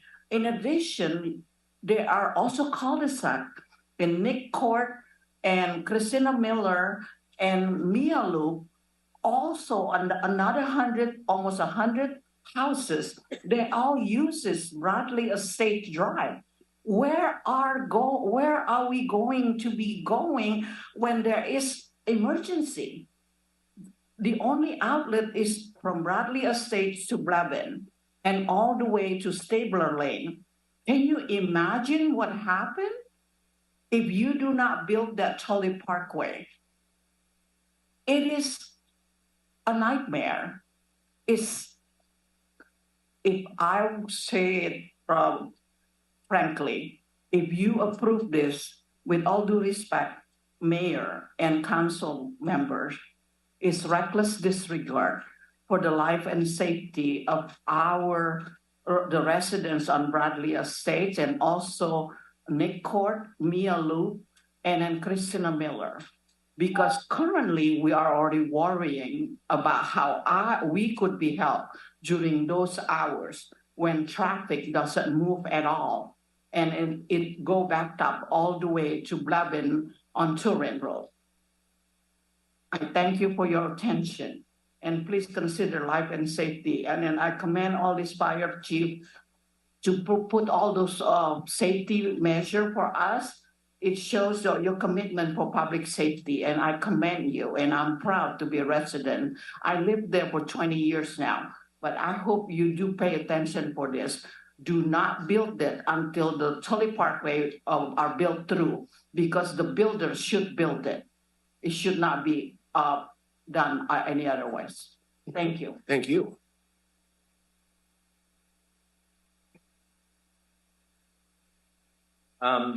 Hello, my name is Bob Farley. I live at 2195 Elmer Avenue. I'm the property directly north. That property will be directly south. The fence will be on my property. So I have several questions. Can I just ask Ben some questions? So how is this? I'm sorry, we're not open for questions at this point, is that correct? Well, my question is, if this is county property, how is the city involved? So there's a government code that allows a development that's coming into the city to be processed through the city. You have to annex it first? It's contingently approved where it will need to be annexed by LAFCO. Okay, Through the mayor, if I may. Yes. This is public comment period. So if there are any questions, they can be asked, and the comments are supposed to be directed to the city council. And then staff, after public comment period is done, can respond to those questions. This is how it's typically done. Okay, thanks. So if you have a series of questions, address them to the city council, and then they'll be addressed once everybody has had a chance to speak. Okay, well, I've lived on my property for 30 years. They built a whole bunch of houses right behind us. When we moved there was only peach orchards all around us. I had to kill my rooster recently because the neighbors were complaining that he crowed in the morning. So this is going to be a significant problem for me because I've been able to burn trash in my backyard, leaves, branches and stuff. Neighbors won't like this. I'm on a septic and a well. So if this happens, is it going to affect me? Am I going to have to change my water and septic system? And all of us who live on Elmer are really concerned about traffic coming through to Elmer. It's always been a very difficult road because people just zoom up and down. We've all lost dogs and cats and animals. In the years we lived there, we raised 4-H pigs, goats, we've had horses. But with all this new development, it's going to be very difficult for us to feel like we live in the country anymore. So my questions are, how's this going to affect me? To have houses, I won't be able to live as if I'm in the country anymore with a bunch of houses right up against my back fence. So I guess you can't answer my questions, but those are my questions. Thank you. Talk to you later, Ben. Rick Ballou, 2290 Elmer Avenue. Been there over 40 years. Seen several evacuations. I'm not against progress, but bad progress, yes. If you add more vehicles to that street, it won't move. The Orville evacuation, people spent an hour to 2 hours getting off of my street. They spent 4 or 5 hours getting to Sutter. So progress is good if it's done right. Build Tully Parkway, the 99 Ps road interchange, then you get traffic moving. Right now you cannot. So my concern is evacuation. That's all. Okay. Thank you, sir. Are there any further comments on the public on this item? Any further public comments?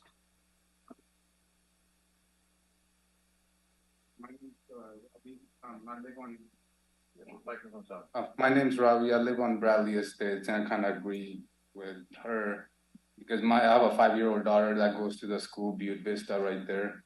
And around 7 o'clock, 8 o'clock in the morning to 2 o'clock, the traffic is backed up all the way to Butte House almost. And even on Bradley Estates, if you go towards the end, you'll see like people peeling out, like driving rubber marks everywhere. It's just, I can't even let my daughter go outside on a driveway because I'm afraid like people are going like 50. Nobody's driving 25 over there. Everybody's going 45, 55. Like, and it's a small street, like small residential street. It's not like Butte House Road, or like Stabler. It's just like you can't even see anybody walking if there's cars parked on the sidewalks, and it's just, I don't know. I think it'll be way too busy on Bradley Estates. Yes, I feel like it won't be safe. It's already kind of bad when they built those houses in the back. And when we moved over there 20 years ago, there was no houses in the back. So they opened Bradley Estate to those houses now. So we have traffic like nonstop, like all day, almost like until like 11, 12 o'clock, 1 o'clock at night now. And I can just hear those cars from my room, just burning rubber and just going like 50, 60 miles per hour. And I'm just kind of concerned about like kids walking home from school, walking to school in the morning. I think it'll be just way too busy on Bradley Estate. Yeah. Thank you. Thank you. My name is Alexander Cervantes, and I live at 2146 Elmer Avenue.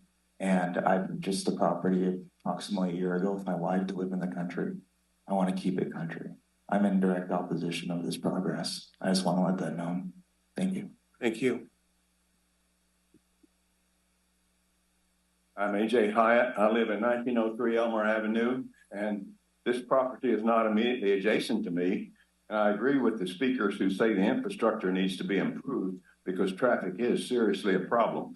But we have to have growth, and we don't want hot growth outside and leaving islands of small places that don't have services. It will be a benefit to the people to develop this property if you take away that X-twitting. Thank you. Martin, 2182 Elmer Avenue. 2182 Elmer Avenue, Letha Martin. There is no sidewalks on our street. The roads aren't that good and they fly up and down it. And if you have people coming from that subdivision, it's going to be one big mess. There's going to be accidents and everything. You can't even hardly walk on Elmer Avenue. without traffic flying by you. So I don't know what's gonna happen when you put more traffic. I think the best thing to do is finish Tully Parkway all the way to Butte House, then run the traffic that way instead of running it on Bradley Estates and also to Elmer Avenue. Thank you. Thank you very much. Hi, Heather Esman. I saw the Planning Commission meeting. I don't know if you might have seen that. So Mr. Moody didn't tell you the whole story about the traffic, and I think she just mentioned a little bit. Basically, most of the people were complaining that during school times that it's an absolute nightmare, that they can't do anything about it. And I think that when you're working on this in the traffic study, I don't know what the traffic, he was talking about how the traffic study would it didn't take into account those special times where school was open in the morning and then when you had to go pick up your kids in the afternoon. So if there's a way that the city can address that to make it easier for the people, I think that you wouldn't have as many people coming to plan. And by the way, the Planning Commission told these people to come to this meeting tonight. They basically said, if you have a problem with it, we're going to approve it tonight. But if you have any more complaints, come to the city council meeting tonight. So that's why they're here, is because the people that you selected for Planning Commission basically told them to come tonight. So I think that's important for you to know. And if you want to, you're welcome to look at the recording and you can confirm what I'm telling you. Thank you. Thank you. Okay, any further public comment on this item? Okay, seeing none. Hearing no further comment, I'm closing the public hearing and bringing the matter back to council. I'd be happy to address some of the comments if you'd like me to. Yeah, Ben, you want to start off with that, please? Yeah, and please add to them as I work through, but I tried to take note as we were working through it. So with Mr. Farley, the question is, it's in the county, why is it with the city? And so again, it's contingently approved upon annexation. And so the process for there's a government code that allows the city to process the map with it being in their sphere of influence, but it's contingently approved that it would have to go to the local agency formation committee, which is another body, a joint body with the city, county, and special districts and public members that will ultimately decide about the annexation. It is consistent with our growth model because it's in the sphere of influence. The zoning, as discussed, unfortunately, I feel for you. I'm a country person, but it's slated for growth. It's zoned in the city for R1 single family growth. It's zoned in the county for R1 single family growth. And all the models and the master plans that have been put in place over the last decade and a half, traffic models, the water and wastewater master plans, account for that growth, account for the density, account for the water, sewer, and the roadway infrastructure. Thule Parkway, we definitely hear the public loud and clear regarding Thule Parkway. And so with this, the developer would be responsible to build their half. And so with the development, that private property, he would have to extend. So Thule Parkway is extended north of Bradley Estates currently. It's a single lane, kind of half built right now on the east. They would need to build their frontage into the south. And then with that, they would pay their impact fees with the development that goes into the pot of money that the city could use to extend Thule Parkway to the south. So as development has occurred over the past, we collect impact fees so the developers are paying their fair share, and then it ultimately gets built. And it's based on timing. So we looked at timing for when Thule Parkway, and we're getting near there because we know Blevin Road is impacted. We know the school has impacts with where it's at. With that, we put consideration as to the extra outlet onto Elmer, and try to try to minimize some of the speeding that might come across. We put the dog leg in it so that we don't have people just racing straight across at it. It was some of the thought that was put into this, and people could argue the Bradley Estates. We definitely, I hear people loud and clear with development. I don't want to sugarcoat it. There will be more traffic. But the traffic has been planned for. They're on city roads that are built to handle that traffic, but it's not a dead end cul-de-sac anymore. And so with Thule Parkway, once this gets built and it's a CIP project that's programmed to get built in the future here with the city, you're going to see more traffic on this leg, because what you're going to see is people, instead of going down Elmer, they're going to come down Blev and they're going to turn out here on Bradley because it's a collector roadway and they come down. And so besides the 60 to 70 to 90% of the traffic that goes this way currently, you're going to start seeing traffic come this way. And then Elmer, through that traffic study, I think it had 25-30% that they thought of the 34 homes were going to use this as an outlet to come up. And so that's a traffic study. It could be plus or minus a little bit, but they're usually pretty accurate. They're done by professionals. But again, I do not argue the point that with new development, there will be additional traffic, but it's consistent with the city's growth and to provide homes and opportunities for the residents.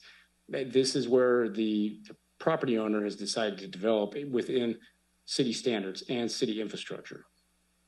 I could get into the septic and well. These will be on water and sewer.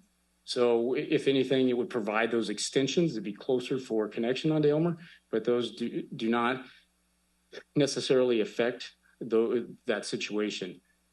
If there's a failure, we'd have to look at how close it is, to see if there's a future connection opportunity or not. But typically you're in the county still. You would remain in the county if you're not part of the annexation and you're not in the city. And so there are some opportunities if somebody wanted to have an out of service extraterritorial agreement that the city could consider. Burning, my understanding is that when we've gone through this in the past, the rules for fragment are that they're the same in the city and or the county. And so you'd still be in the county. Not as many people burn in the city because they're required to have garbage service and they just don't have the room like the county does, but there's no added restriction because the property owner is adjacent to you regarding the burning.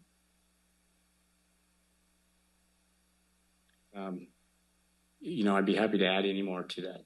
Okay. Thank you for that clarification, Ben. Bring it back to council. Through the mayor, if I may first, I'm sorry, Councilmember. Yes. Well, I just want to make clear for the public as to what is actually before the city council this evening. There are two things for this project. First one is zoning.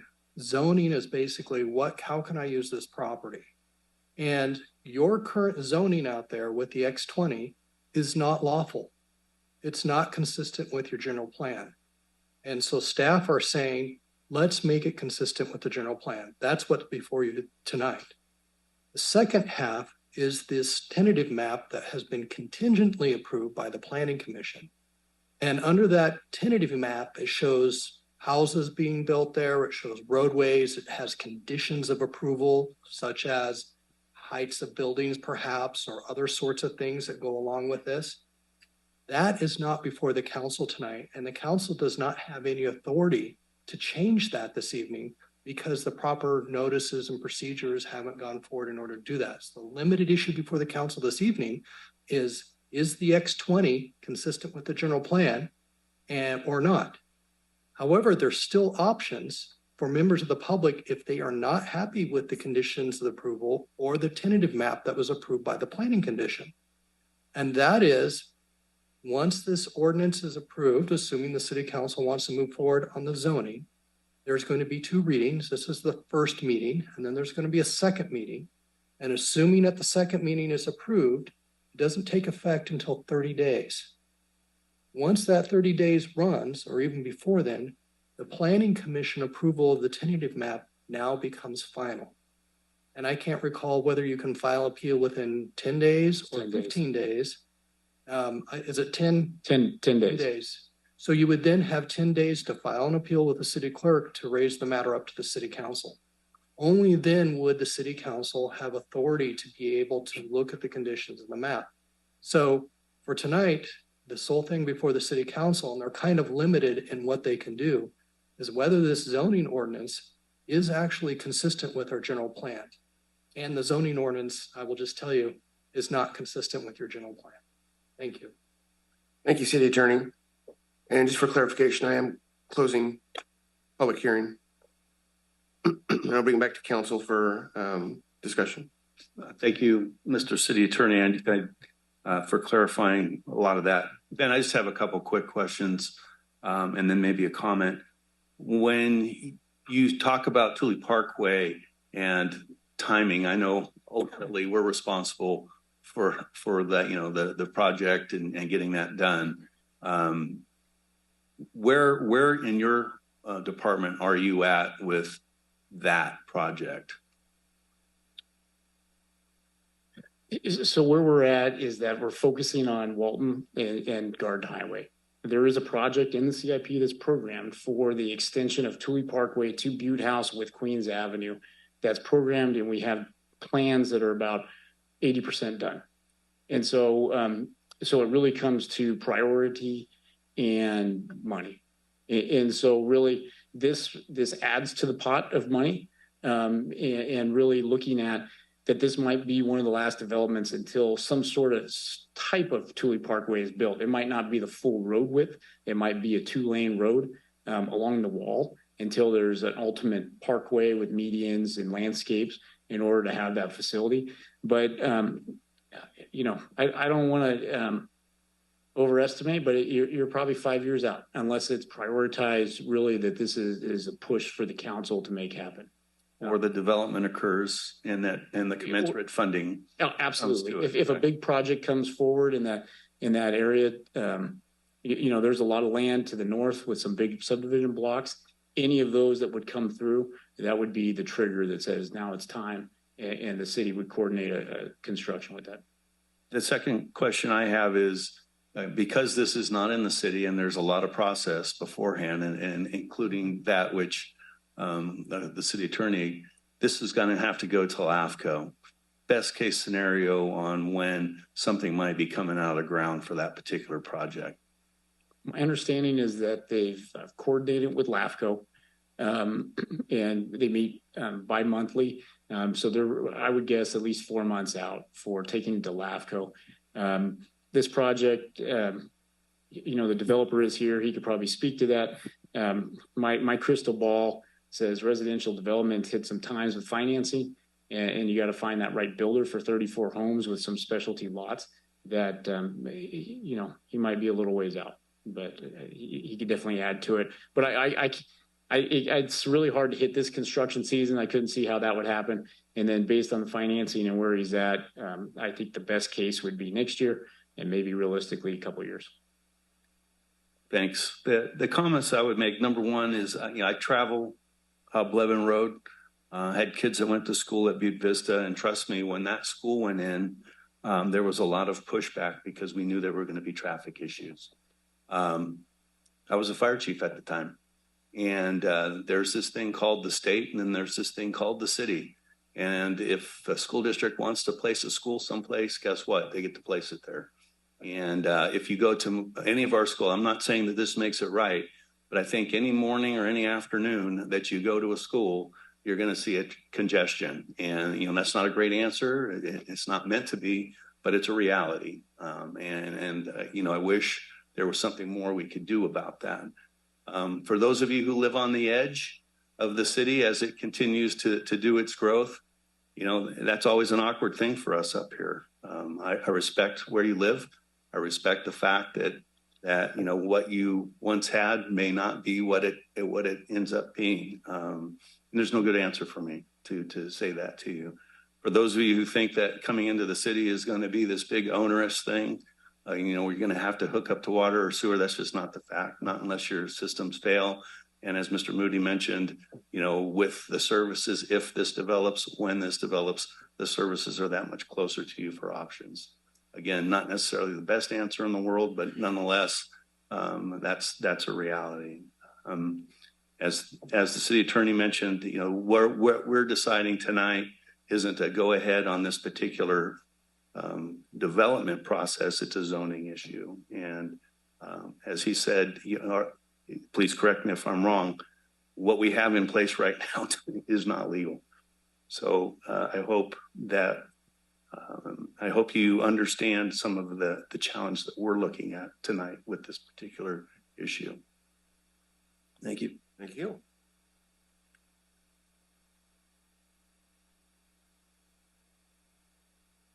So just to piggyback on that, thank you, Councilmember Baumgarten. I'd like to thank the public for being part of the process tonight. As the hopefully your concerns or questions were answered between Mr. Moody or Mr. Chapin. But the city attorney pointed out pretty clearly that the city is out of compliance, and that's what is issue of this evening. And so, without anything further from council, I'll entertain an action.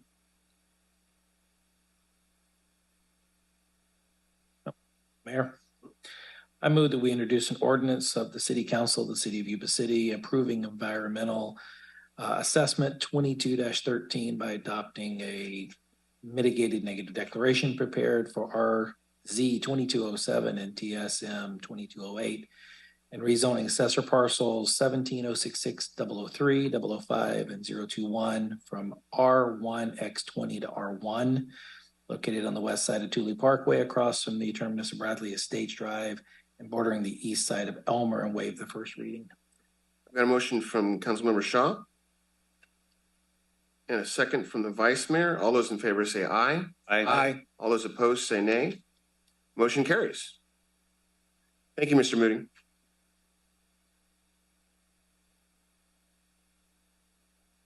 Oh, I'm sorry. Go ahead. I wanted to just piggyback on the mayor thanking the public to be here. Those of you who live in that area, I appreciate you being here. And please don't think, and it's easy to assume that if we approve this tonight, they're going to break ground tomorrow and everything, that traffic is going to go south on you, right? Not necessarily the case. We have an interest in making sure it's staying as safe as possible. Today, as it has been discussed, we are just simply making sure we are in compliance with the law. But I also not only happy that you came tonight, but I'm very pleased and impressed with how you presented your opinions. I personally appreciate that. And the Planning Commission telling you to come here tonight, that's exactly what I would have expected them to do. That's what you're supposed to do. And we're glad you did, and we wish more people would. So thank you very much. Thank you. Hey, moving along to item number 14, water supply outlook. This is presented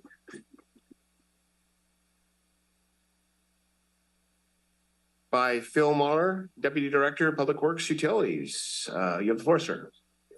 Good evening, Mayor and City Council members. I'm here to talk to you tonight about the water supply outlook. Before we get started, I want to show you a couple of photos from where we were to where we are currently. Like Mr. Moody said earlier today, a picture's worth 1,000 words.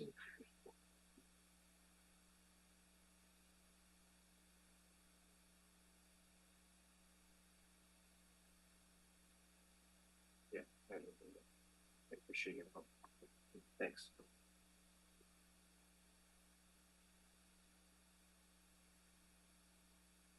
Okay, so here's a few pictures of Lake Orville. Sorry, they're going through pretty fast. So this is all different timelines. So the first photo, which is that one there, was taken about a year ago at 29% capacity. The second one was taken a few months ago at 51% capacity. And this, the final photo was taken earlier this month at 85% capacity. This is just an infographic of the state, so you can compare where we were last year to where we currently are, which is pretty dramatic. Okay, so getting into some background information. Last March, an executive order, excuse me. So an executive order was issued to all water purveyors to move to 2% of their water shortage contingency plan, and to move with a 20% water allocation or target. The following month, council approved moving to stage 3, implementing water restrictions, which included designated watering days, which have been in effect for about a year. Last month, a new executive order came out eliminating most water restrictions, and roughly around the same time, the State Water Project also increased our water allocation from 15% to 85%. This table here shows you all of our water sources and the projected uses throughout the rest of the year. So this was last year's utilization, and then this is this year's projected utilization for the rest of the year. I'll give you a moment to go ahead and kind of look through the table. I also wanted to make note that we're looking to store approximately 4,000 acre feet of carryover water in the San Luis Reservoir as well. So staff recommends moving from a water shortage stage 3 to stage 1 of our water shortage contingency plan. That would include no irrigation days and no hard conservation targets, as well as continued enforcement of water use privileges, such as irrigation with 48 hours of rainfall, excessive water resulting in gutter flooding, use of a hose without a shutoff nozzle, washing down hard surfaces like sidewalks and driveways, using recirculating fountains, and not repairing leaks in a timely manner. And this all coincides with maintaining water conservation as a California way of life with the state's theme. So upon approval,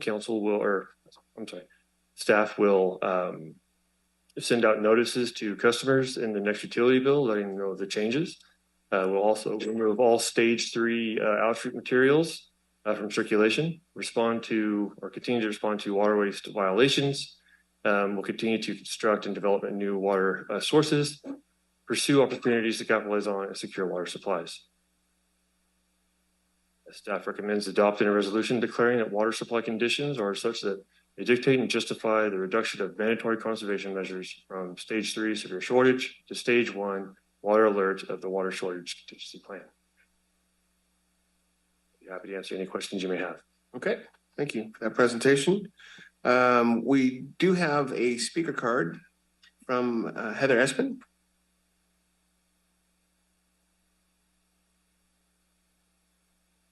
Good evening again. This is actually the reason why I came, because I saw this on the agenda. So sorry about that. I don't know if number 1 will eliminate the restrictions that we have at the park. I did notice last year, if you remember, we had 2 heat waves. One of them was really bad. Even at 9 o'clock at night, it was 100 degrees. And I went to Shanghai Bend, which has one of the water features. And the people there were very upset that the water was not on. And I believe it was shut off at 7 in the evening. And one of the, I mean, there wasn't a sign or anything on that because I don't know where you would put a sign, but still they were basically banging on that button trying to get it to turn on. They thought it was broken. They didn't understand that there was an issue that the water just got turned off at a certain time.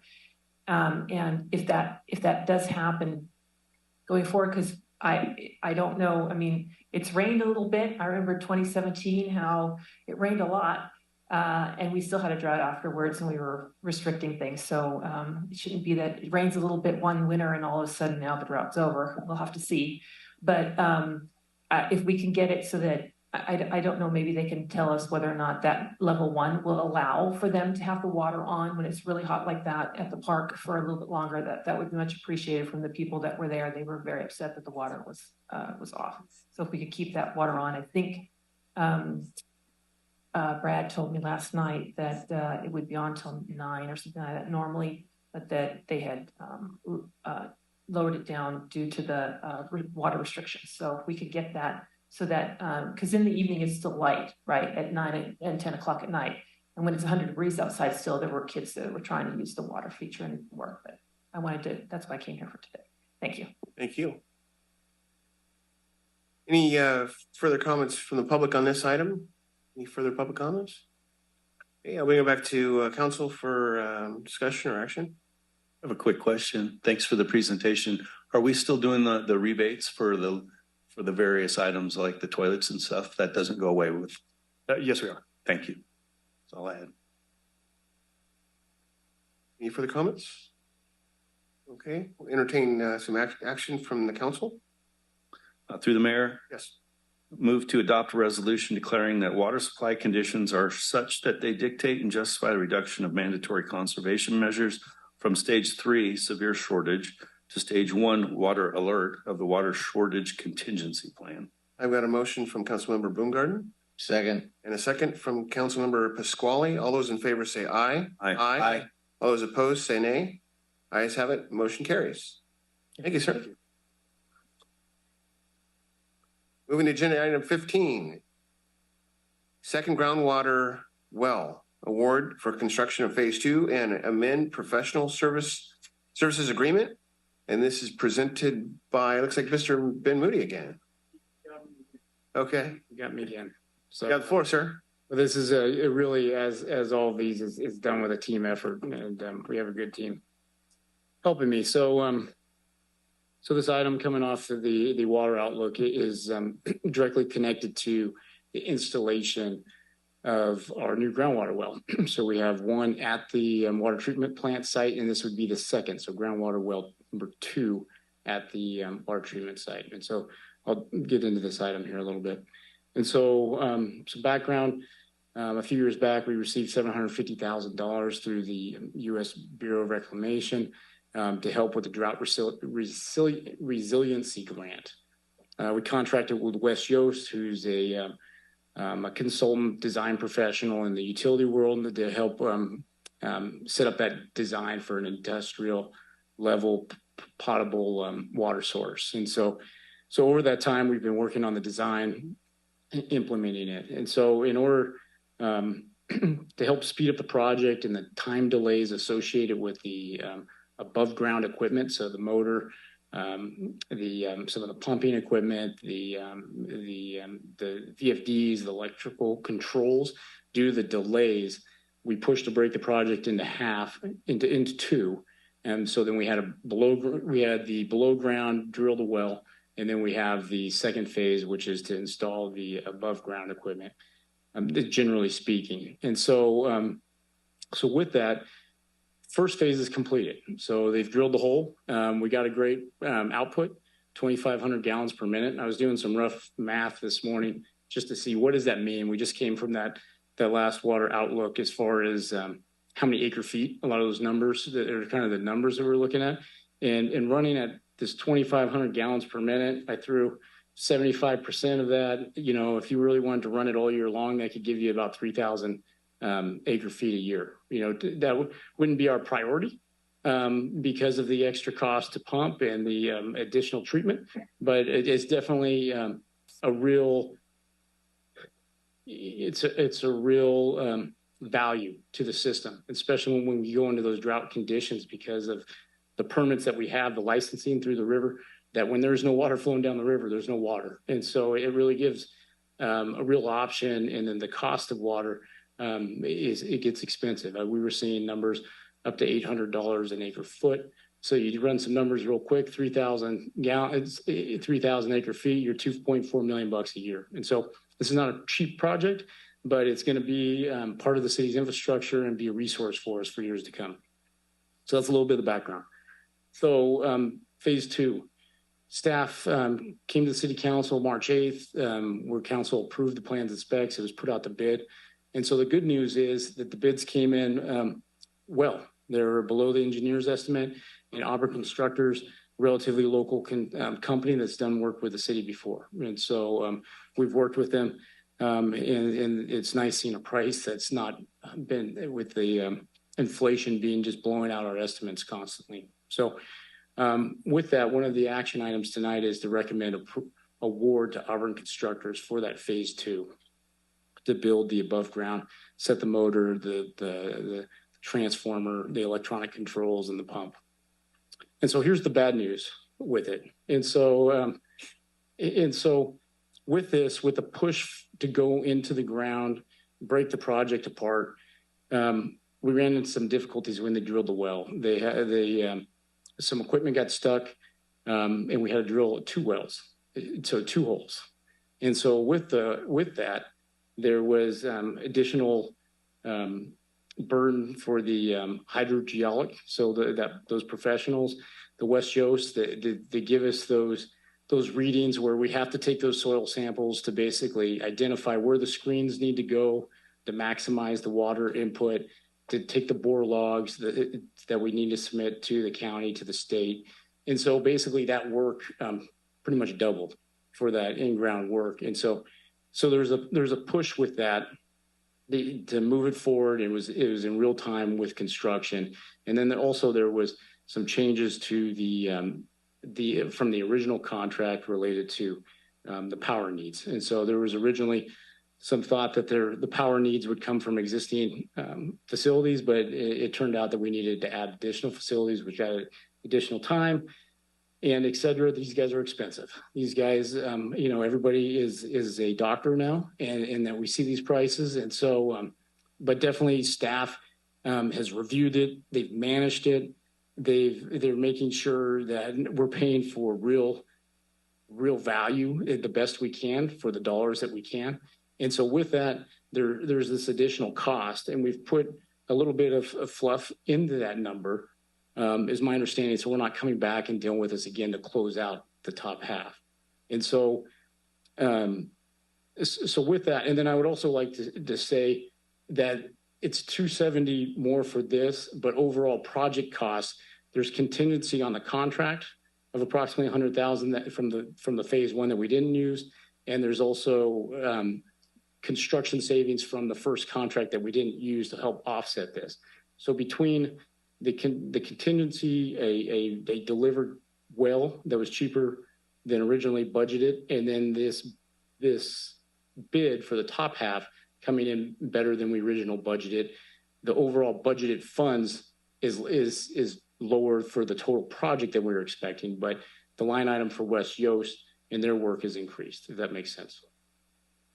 So I know this is hard to read, but what this really says is that all of that coming together, you're looking at about $4.4 million by the time we're done, plus or minus maybe a little contingency when we close out. But that's what that well costs nowadays to produce that type of water at the city.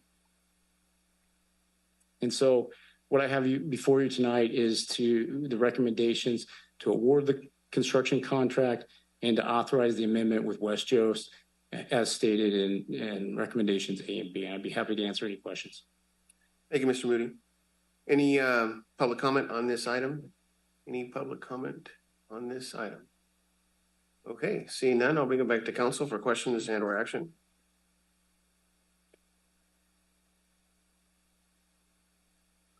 Okay, and I'll bring it back to council for action.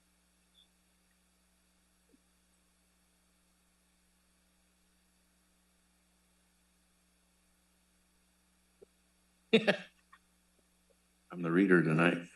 Through the mayor. Yes. Like to make motion to approve staff's recommendations as listed in item 15, A and B. Second. I've got a motion from Councilmember Boomgarden and a second from Councilmember Shaw. All those in favor say aye. Aye. All those opposed say nay. Ayes have it and motion carries. Thank you, Ben. Moving on to agenda item number 16, Merriment Village Apartments Home Key 3.0 grant application submittal. This is presented by our city manager, Diana Langley. Good evening, Mayor and Council. We're getting near the end here. So the item before you tonight is Merriment Village Apartments. Going into the background again, for those that aren't aware, for the approximate last year, Vice Mayor Harris and Councilmember Boomgarden have participated on an ad hoc committee to work with Habitat for Humanity on identifying potential home key projects to provide affordable housing. And we evaluated existing hotel motel sites. There weren't any really that were feasible due to either property owners that weren't willing to sell at a reasonable price, or it just didn't make sense to convert these facilities to affordable housing. We then transitioned to looking at vacant land and identified a 7.47 acre property located on the east side of Walton Avenue, north of Franklin Road. And so here is the proposed Merriment Village Apartments location. Here's Franklin Road, Walton Avenue, and then Annika Lane. The Home Key program is a statewide effort to sustain and rapidly expand housing for persons experiencing homelessness. A big key with this is that the city would do a joint application with Habitat for Humanity, and with that, we would have a 55-year commitment to operate the facility as an affordable permanent housing program. Habitat for Humanity would be the owner and manager of the site. So the notice of funding availability for Home Key 3.0 was issued on March 29th. There's just over $37 million available for the entire Sacramento region, and the proposal This would not be sufficient to fund the entire Merrimack Village project that is estimated at 75 million. And so we're coming forward to council with the phased approach tonight. The other funding source that was evaluated is Affordable Housing and Sustainable Communities Program. This is a program that really focuses on transit-oriented development. We did not apply for this last round that just closed earlier this month. And so as we look ahead to future phases of Merrimack Village, we would be looking to this program for potential funding. Habitat's anticipating that funding, the next round would occur in 2024. Also, in addition to this, Habitat for Humanity is requesting that the city contribute $155,000 on an ongoing basis for support for the operation of the project. The city receives $310,000 annually through the permanent local housing allocation. Previous council action has been to split that 50% for the pre-development, development, acquisition, rehabilitation, and preservation of affordable multifamily rental housing projects, and then 50% to help fund supportive services and programs for the local homeless population. For the 50% for the local homeless population, we're working with Sutter County on contributing towards an overnight campground, of which we anticipate approximately $90,000 commitment on an annual basis. So the total proposed scope of work for Merrimack Village project is 70 studio units, 67 one-bedroom, one-bathroom units, 79 two-bedroom, one-bathroom units, 1 3-bedroom, 2-bathroom unit for the on-site manager, a clubhouse supportive services building, and then facilities building. When you add all that up, it's 217 units of affordable housing. At the March 21st council meeting, we did a presentation on the entire Merrimack Village project. At that point in time, we discussed a fee waiver request of $4.5 million. That is comprised of city impact fees, water fees, wastewater fees, building permit fees, then also the ongoing contribution request of $155,000 of PLHA money. Overall, council expressed support for the project. There were concerns about the $4.5 million of fee waiver and then also the ongoing PLHA contribution, but council did direct staff to bring the project back for consideration. Since that time, we've had a follow-up meeting with Habitat for Humanity, and based upon the home key money available for the Sacramento region, if you recall, it's just over 37 million. Habitat is proposing to submit an application for what's being identified as phase 1, which is the 79 unit, 2-bedroom, 1-bath building with, in addition, the site work for the entire site, but the rest of these facilities here would be as part of future phases. So here's a visual, here's Walton Avenue. So the 79 unit complex is this 4-story building that fronts Walton Avenue. In addition, the site work would be completed for the rest of the site, but these additional buildings would be future phases. Again, the phased approach, the application package for home key is expected to be released April 24th. The desire is to get an application submitted as quickly as possible because it's as soon as the application is submitted, it goes into review. And so the thought is the quicker that we can get a project in, the more likelihood of it getting funded. If council agrees to move the project forward, I'd come back to council on May 2nd for the authorizing resolution that's required for us to partner with Habitat for Humanity on the home key project. And then for future phases, as noted, we would be looking at other funding programs such as AHSC. But I just want to stress there's no guarantee as to availability of funding or the timing of when the future phases would occur. The fiscal impact. So Habitat has revised their request and reduced the amount of the fee waiver to that would be generated by the 79 unit complex. So it's just under 1.8 million. Again, that's development impact fees, building permit fees, water and wastewater fees. And they are still requesting the contribution of $155,000 of PLHA money on an ongoing basis. And the reason being that when HCD is removing these applications, the more funding that they can show upfront for construction, but also ongoing, makes the applications more competitive. And so the thought would be that they would ask for the $155,000 of phase 1, but they wouldn't come back to the city. And Joseph can confirm this, Joseph with Habitat for Humanity. They wouldn't come back to the city as part of future phases for additional ongoing money. So we'd start out at 155,000 and it would stay there. So as previously discussed, the city cannot just do an outright waiver of the fees. We have to have another mechanism to backfill those fees. And so there's several ways to do that. One would be to execute a loan basically with ourselves for the fees that would be paid by a combination of city funding sources. Some of that could be directing the PLHA money. We also have surplus properties that we will be selling where you could direct the funds from the proceeds of that to pay back these fees. For instance, of the 9 housing successor agency properties, we will be selling 3 of those. I just noticed a misspelling on owned, on city-owned properties. We have city-owned properties, one of which being the property we're going to sell to Habitat south of the Moose Lodge. We would generate about $150,000 from that. And then we have additional city surplus properties that you could direct the proceeds to pay ourselves back. The alternative to that is to move forward with a lesser contribution from the city and request that Habitat for Humanity include a portion or all of those fees in their grant applications. Again, from a competitiveness standpoint, HCD looks for projects that have a higher contribution of outside funding sources.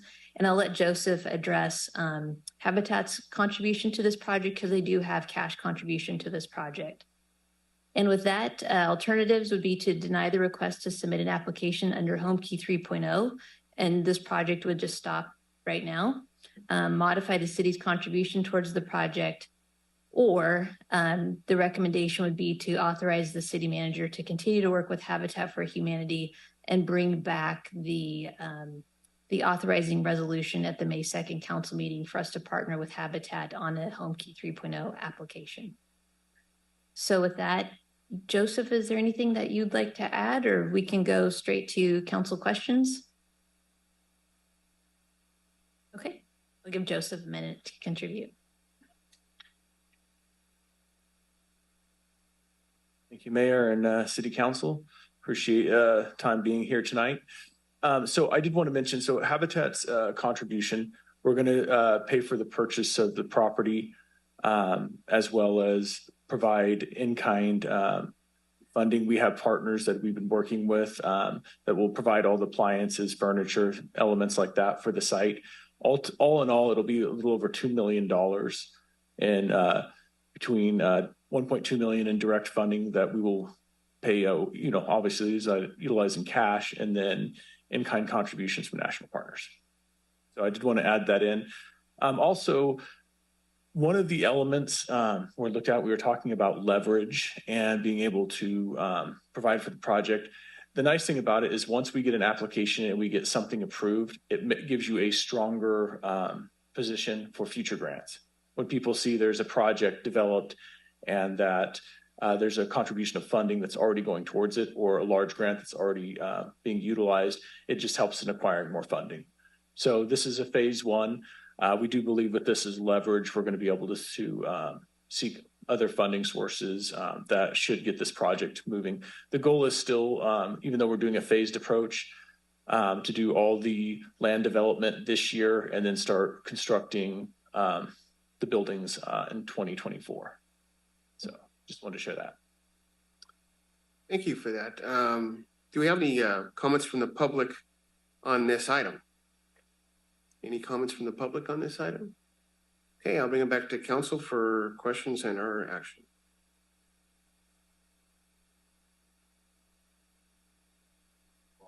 Oh, I keep forgetting that. Sorry about that. You guys good? You want to go first? Sure. Go ahead.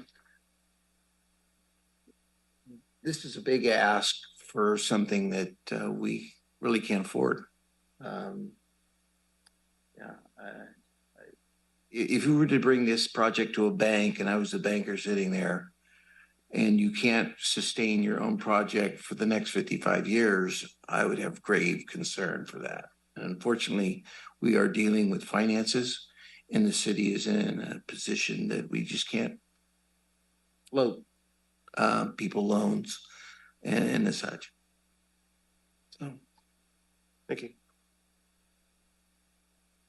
right, Mr. Mayor, I have really some questions for my colleagues because we don't get to have these conversations. So guess what? We get to have them now in public. So my concern is the $4 million of impact fees. And what do we have to, offset that with the housing and such? And I go back to the actual dollar amount that Habitat's putting in is only 1.2.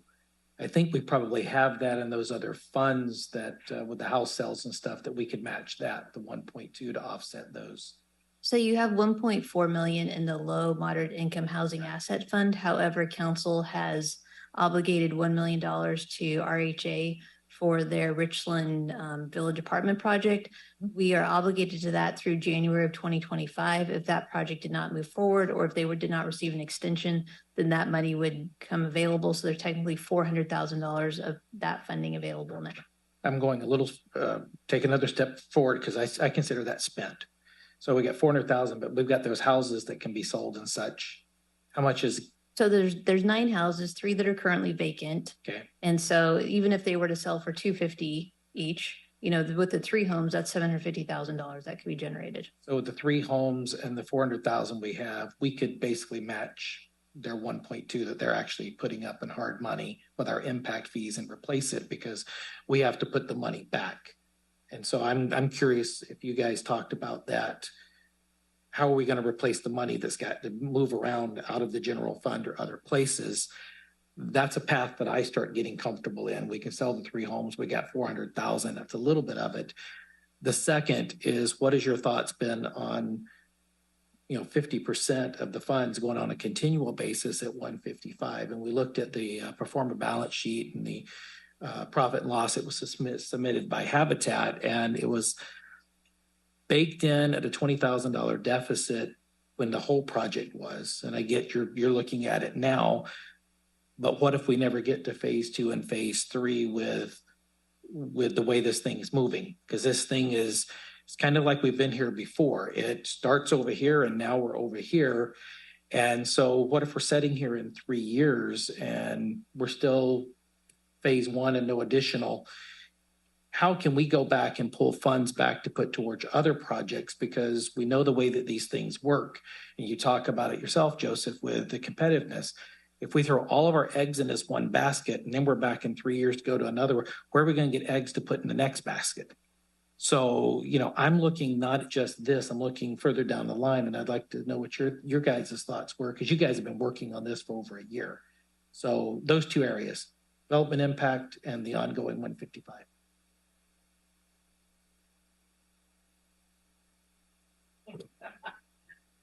I'll talk to the 155 first, because I think that's the lower number, correct?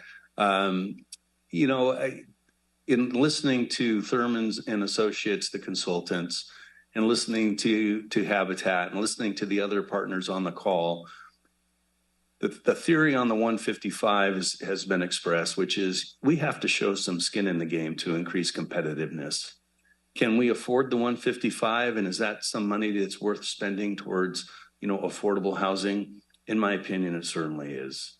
And so when I balance that amount of money, knowing that, it's a long-term commitment, but I hope it's a better return on the investment, because now we've got some folks who are either precariously housed or are tipping someplace, and we get them under cover.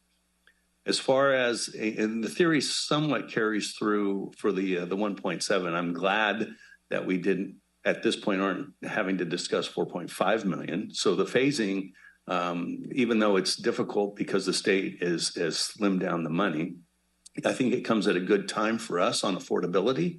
And while I agree with Councilman Pasquale, it's not that we're flush, but at some point, I think we need to accept an acceptable level of commitment, risk, what have you, to get the ball rolling here on this project. And for me, understanding the potential sale of the surplus properties, I sit on a regional housing authority. I am not convinced today that that project down there is going to get funded, given the current requirements. I'm not counting that money in, but I'm not going to count that money as potentially being out either. And that's a piece that, you know, obviously we can't chat about until we're in this forum. But there are multiple pots, and Joseph and Diana and Sean have listened. There are multiple pots of money out there that I agree. If we start a project and we show forward progress and we show that, hey, we're actually doing something, that makes our applications for grants and other funding sources that much more viable. And at this particular point in time, I feel comfortable with that. I know that I think Joseph probably short-sold their investment a little bit. I think there's more going on there as far as what they're putting in. So I think I'm hearing you say, well, they're only in at 1.2. Why are we going to be in at 1.7? And my sense is I think they're probably in a little bit deeper than that with all of their relationships. If we were to go out and try to duplicate the same thing, I don't think we would have that ability to do so. Sean, I don't know if you want to add. A lot of the same. You know, we have the benefit of being in multiple conversations, and I too, the word would be comfortable with, especially lowering 1.7, 155. It's part of the reason why we were given that money to begin with, and we've made affordable housing a priority. And by this investment in this partnership with Habitat, we are proving that we are serious about that. Give some roofs over some people's head who otherwise might not be. And yeah, it is a level of risk. I mean, we're doing more than just dipping our toe in. We're diving in, and you know, that is what it takes in some circumstances, and this is one of them, to show that we're serious for the folks who later on down the road have the money to reward us to move the project to phase 2 and 3 and onward. I do definitely support it. Okay. No, I appreciate the feedback, because this is the one nice thing of what we did about 4 years ago is we started breaking down into ad hocs and stuff so we could go do the legwork, because you guys have had the benefit of working on this. So that's why I wanted to know what you guys thought. And I was just using the numbers and bouncing around, but you keyed on it, Mark, is 1.2, 1.7. I'm just more worried about putting the money back and not taking the money away from anything else. So, you know, if you guys have been there and you guys this is a good risk and you think we can afford it, then I'm on board, because we do need to start addressing this. I was just concerned about those couple of areas. Very valid concerns too. And a lot of what helps is the 9 properties that we're going to get money back and pay ourselves back with that. There's a lot of it's going to absorb right there for this initial phase. So that's good. I also think that, and I believe Ms. Langley brought it up, if you note the amount of money that's available in this funding cycle, and we're asking for roughly half. Right. Don't know. But we need to make as strong and competitive application as we possibly can afford to do so. No, I agree, and I appreciate it. The only other question that I had goes back, Joseph, to it's the same question I asked last time. In the few minutes I've had spare time, I have been around the state's websites, HCD, trying to find what is that legal threshold that you're bound by under a home key for income limitations? Because again, back to the concerns, I agree we need to do this, but I don't want it to be set so low that you're moving people out because basically they're on Social Security and fixed income, and it's a lower Social Security. So can you tell me where that's at, what the site is, because I can't find it. I can kind of see a sliding scale is what it looks like to me. Yeah, we can definitely provide those numbers. This first phase for the 2-bedroom houses is really focused on families, and about 30% of the AMI for the family units is what we're looking for.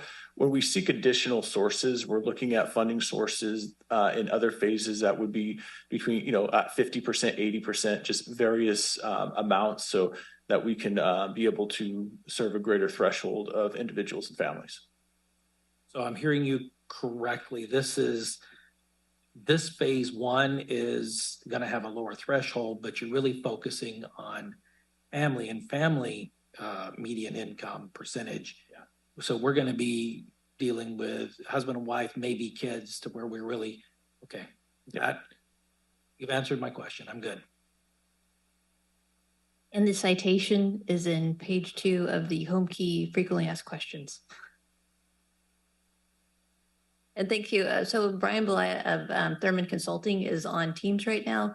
And I appreciate it because he sent me that reference so that we could have a point to actually go look at to see where that comes from. So you're telling me I was diving way too deep. We're going way too deep. We just need to look at frequently asked questions. So, all great comments. You know, I guess one of the nice things about being on the ad hoc is you do get to see behind the curtain a little bit and have those conversations. A lot of my questions were answered during that discussion. But, you know, I don't expect Habitat to be able to see in the future. Concern I have, obviously, reflected by Councilmember Pasquale, is you buy the theoretically, Habitat purchases the property and puts up the housing units that face Walton.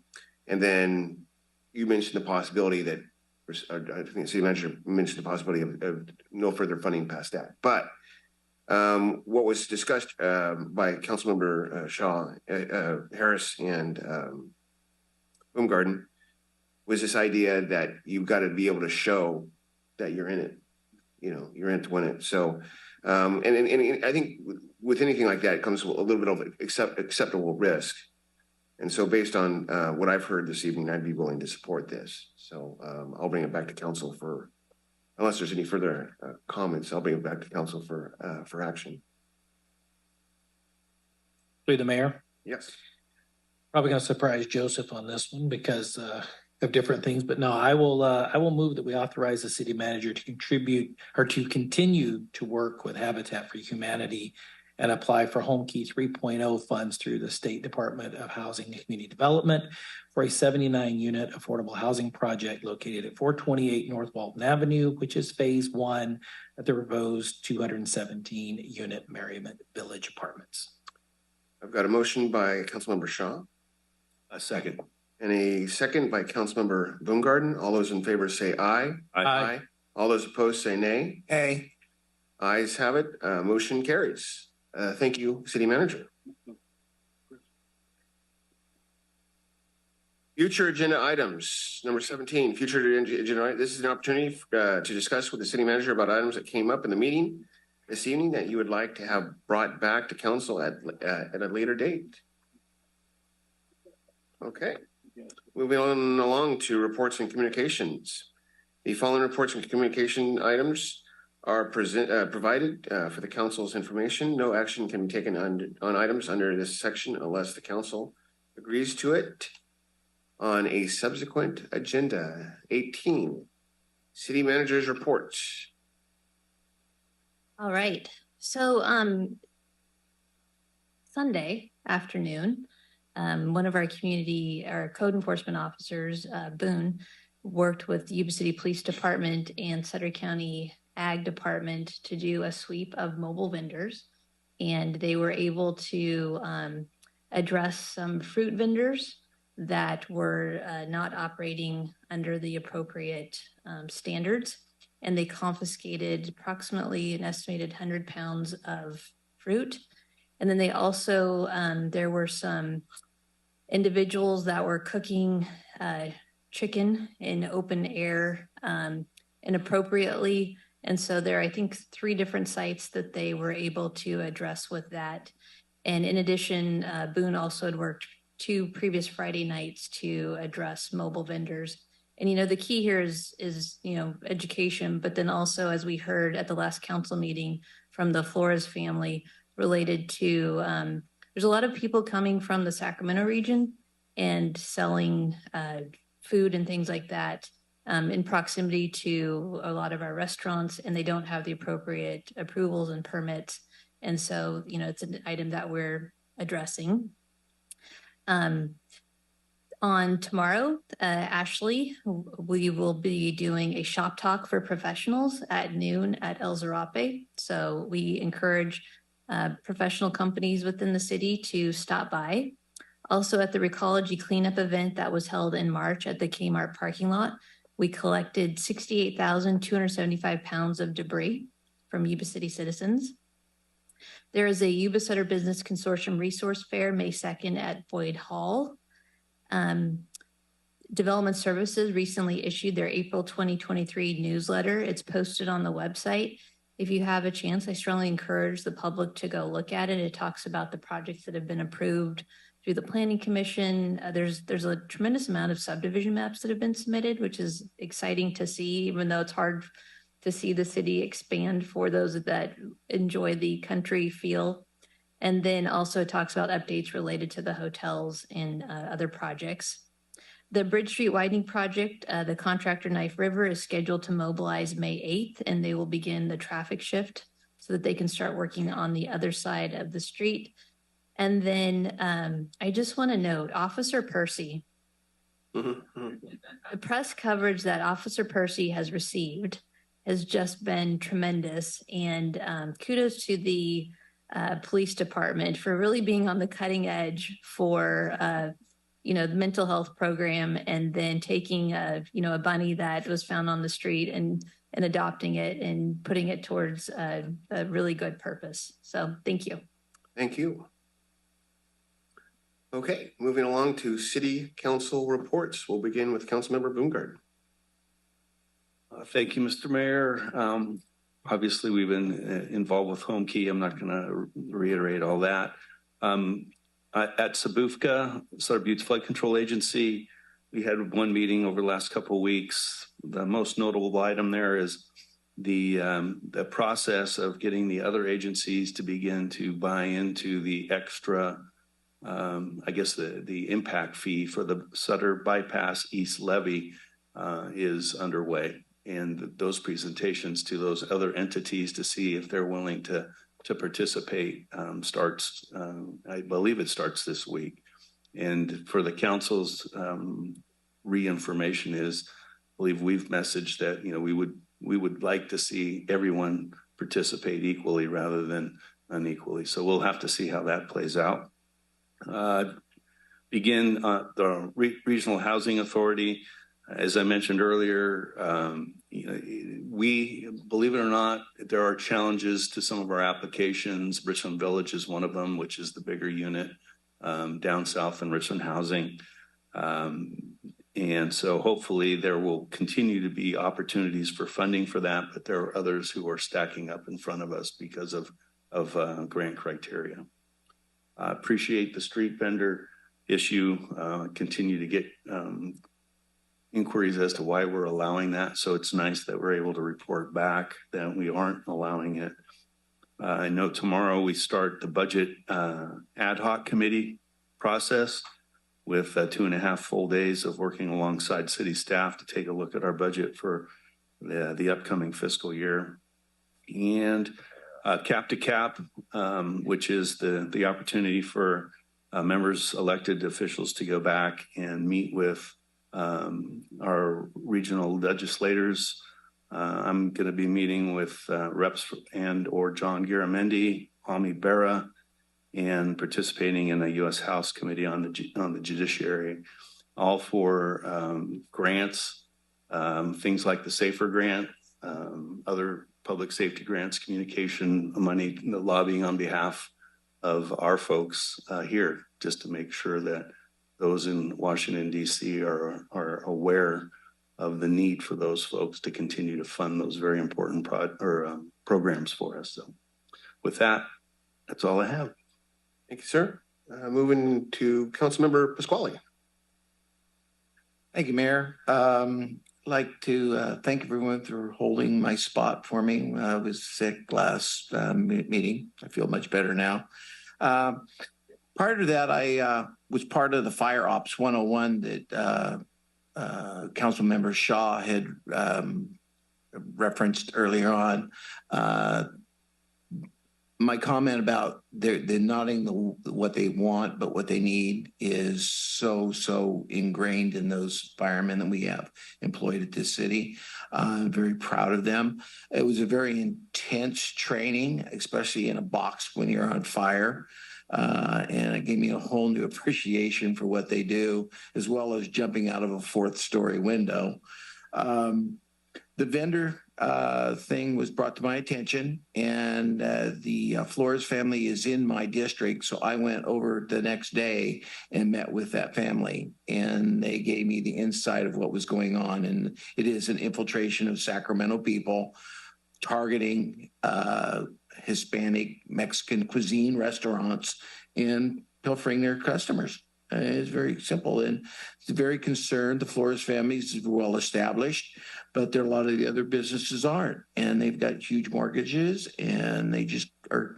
They're hanging on by their fingernails. So when I saw that the email that the code enforcement, thank you so much. It was. I know I'll go back over and meet with the Flores family again and see if it's met their expectations. On the 29th of April, there's a Fireman's Foundation dinner that I suggest everyone participate in. I am with great admiration for those group of men.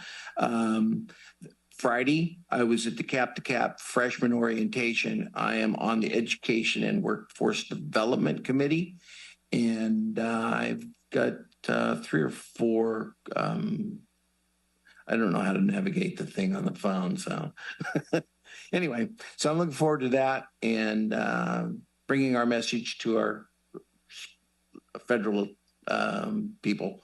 So with that, that's all I have to report. Thank you, sir. And thank you for following up with the Flores family. That was appreciated. Thank you. Moving over to Councilmember Shaw. Bring this on. Thank you. Quite honestly, everything has been between the last meeting for me. It's been taxes, taxes, and taxes. And so all of those who had to do as me and put checks in the mail, I'm crying right with you. So, tax day comes and goes. But we're getting ready for Cap to Cap, going leaving the end of the week. I've got the executive committee for EDC on Thursday, did get that agenda today. And we have transit and our WMA coming up on Thursday. So I've got 2 days of busy stuff for the city, and then we're off to go try to bring some money back to Yuba City. So that's it, sir. Thank you very much. To the Vice Mayor. Yeah, pretty light for me too. We already mentioned the home key calls, and then I had the opportunity to attend a ribbon cutting for it's more than a barber shop. It's like a complete bumper to bumper school for, what is it? Cosmetology on Plumas Street. It's called Simply Divine. Very impressive inside there. Very, very, it's going to be, I think, quite a popular place. And then, of course, preparing for Cap to Cap, I will be on the Civic Amenities team. And we've been doing some pre-meetings and have some other things scheduled just about the minute we hit the ground on Saturday. Thank you very much. Thank you. Okay, I'm going to get through this as quickly as I can. I attended the GAC chamber meeting where there was a Teams meeting with Senator Nilo. He discussed the homelessness issue, which is his #1 priority, and specifically addressed the mental health element of that, which I appreciated. And that was an interesting meeting. As the Vice Mayor talked about Simply Divine ribbon cutting on Plumas Street. I was asked to speak to the Century 21 realtors, which went on for about an hour and a half, but it was very informative. I was able to get them up to speed and answer as many questions as I could. Participated in the regional transit, the transit director interview, which we're going to follow up on Thursday with, looking for someone to fill in some big shoes.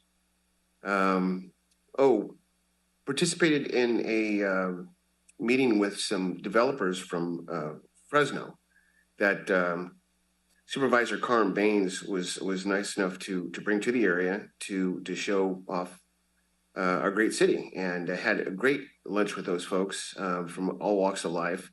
They were all very impressed with city staff. They all thought there was lots of potential in our community, and were absolutely blown away when they saw Plumas Street. And so that was really encouraging. So more to come. I participated in a ribbon cutting at Millennium Millennium Family Center, which is now Miniature Golf. I'd like to thank the John and his family for being host for that. Council member Pasquale and I were recognized, or as part of the city, were recognized for the city's efforts in facilitating the second annual Hain Avenue Sikh Temple Parade, which was nice. Councilmember Boomgarden touched on Sabuka. The only thing I'd add to that was last Saturday, Lake Oroville raised the outflow to 15,000 CFPs. So if you've gone over either river, they're still moving pretty good. Gilsizer was canceled. Mosquito, we had a quarterly review and over the district's defined benefit plan, approval contract for new applications, the spraying, aerial spraying, and then a merit increase for the entomologist. I'd like to thank the Vice Mayor for taking care of Boot Barn ribbon cutting. Thank you for that, sir. Appreciate that. I don't want to put him on the spot, but I'm doing it anyways. I thought Councilmember Shaw did a great job bringing people together the other day for bringing religious leaders and pastors in the area for a breakfast. I appreciate your efforts in that, sir. Thank you very much. And then this evening, before I came here, I did a ribbon cutting for ActiCare, which is a home care facilitators. Anyways, yeah, I think I got that right. And I haven't forgotten, but I would like to say one thing really quickly. Was mentioned this week. I'd like to say thank you to our hardworking district attorney and her staff and our law enforcement community for keeping us safe. That was punctuated very dramatically the other day. So I'd like to thank them for that. And before I close, I've got some housekeeping from the city attorney. Thank you so much, Mayor. Yes, just as we're doing a back check, item number 10, we did not read the ordinance by name. So if you wouldn't mind, that's the fireworks one. If you wouldn't mind reopening that, Councilmember Harris, I believe you were the one that made the motion. So if you wouldn't mind remaking the motion to approve that ordinance and then reading the ordinance on item number 10. I would be happy to.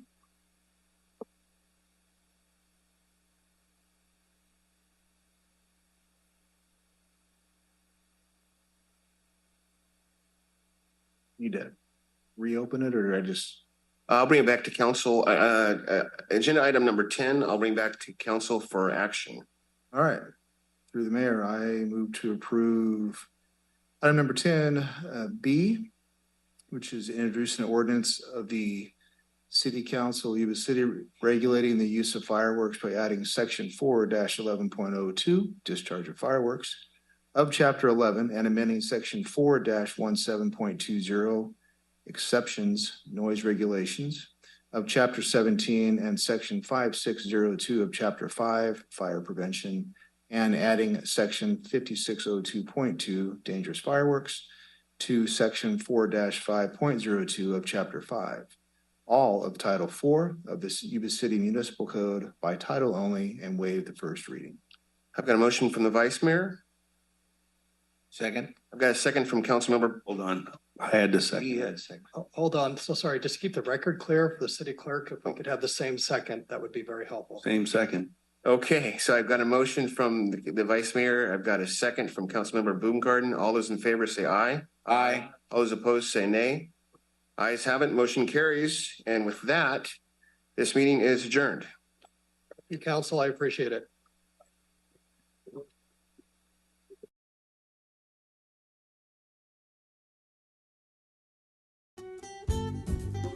Yuba-Sutter.live's local government live streams are presented by Plumas Lake Self Storage in Plumas Lake, where lifelong local residents are helping other residents keep things safe, providing indoor storage units, outdoor RV and vehicle parking,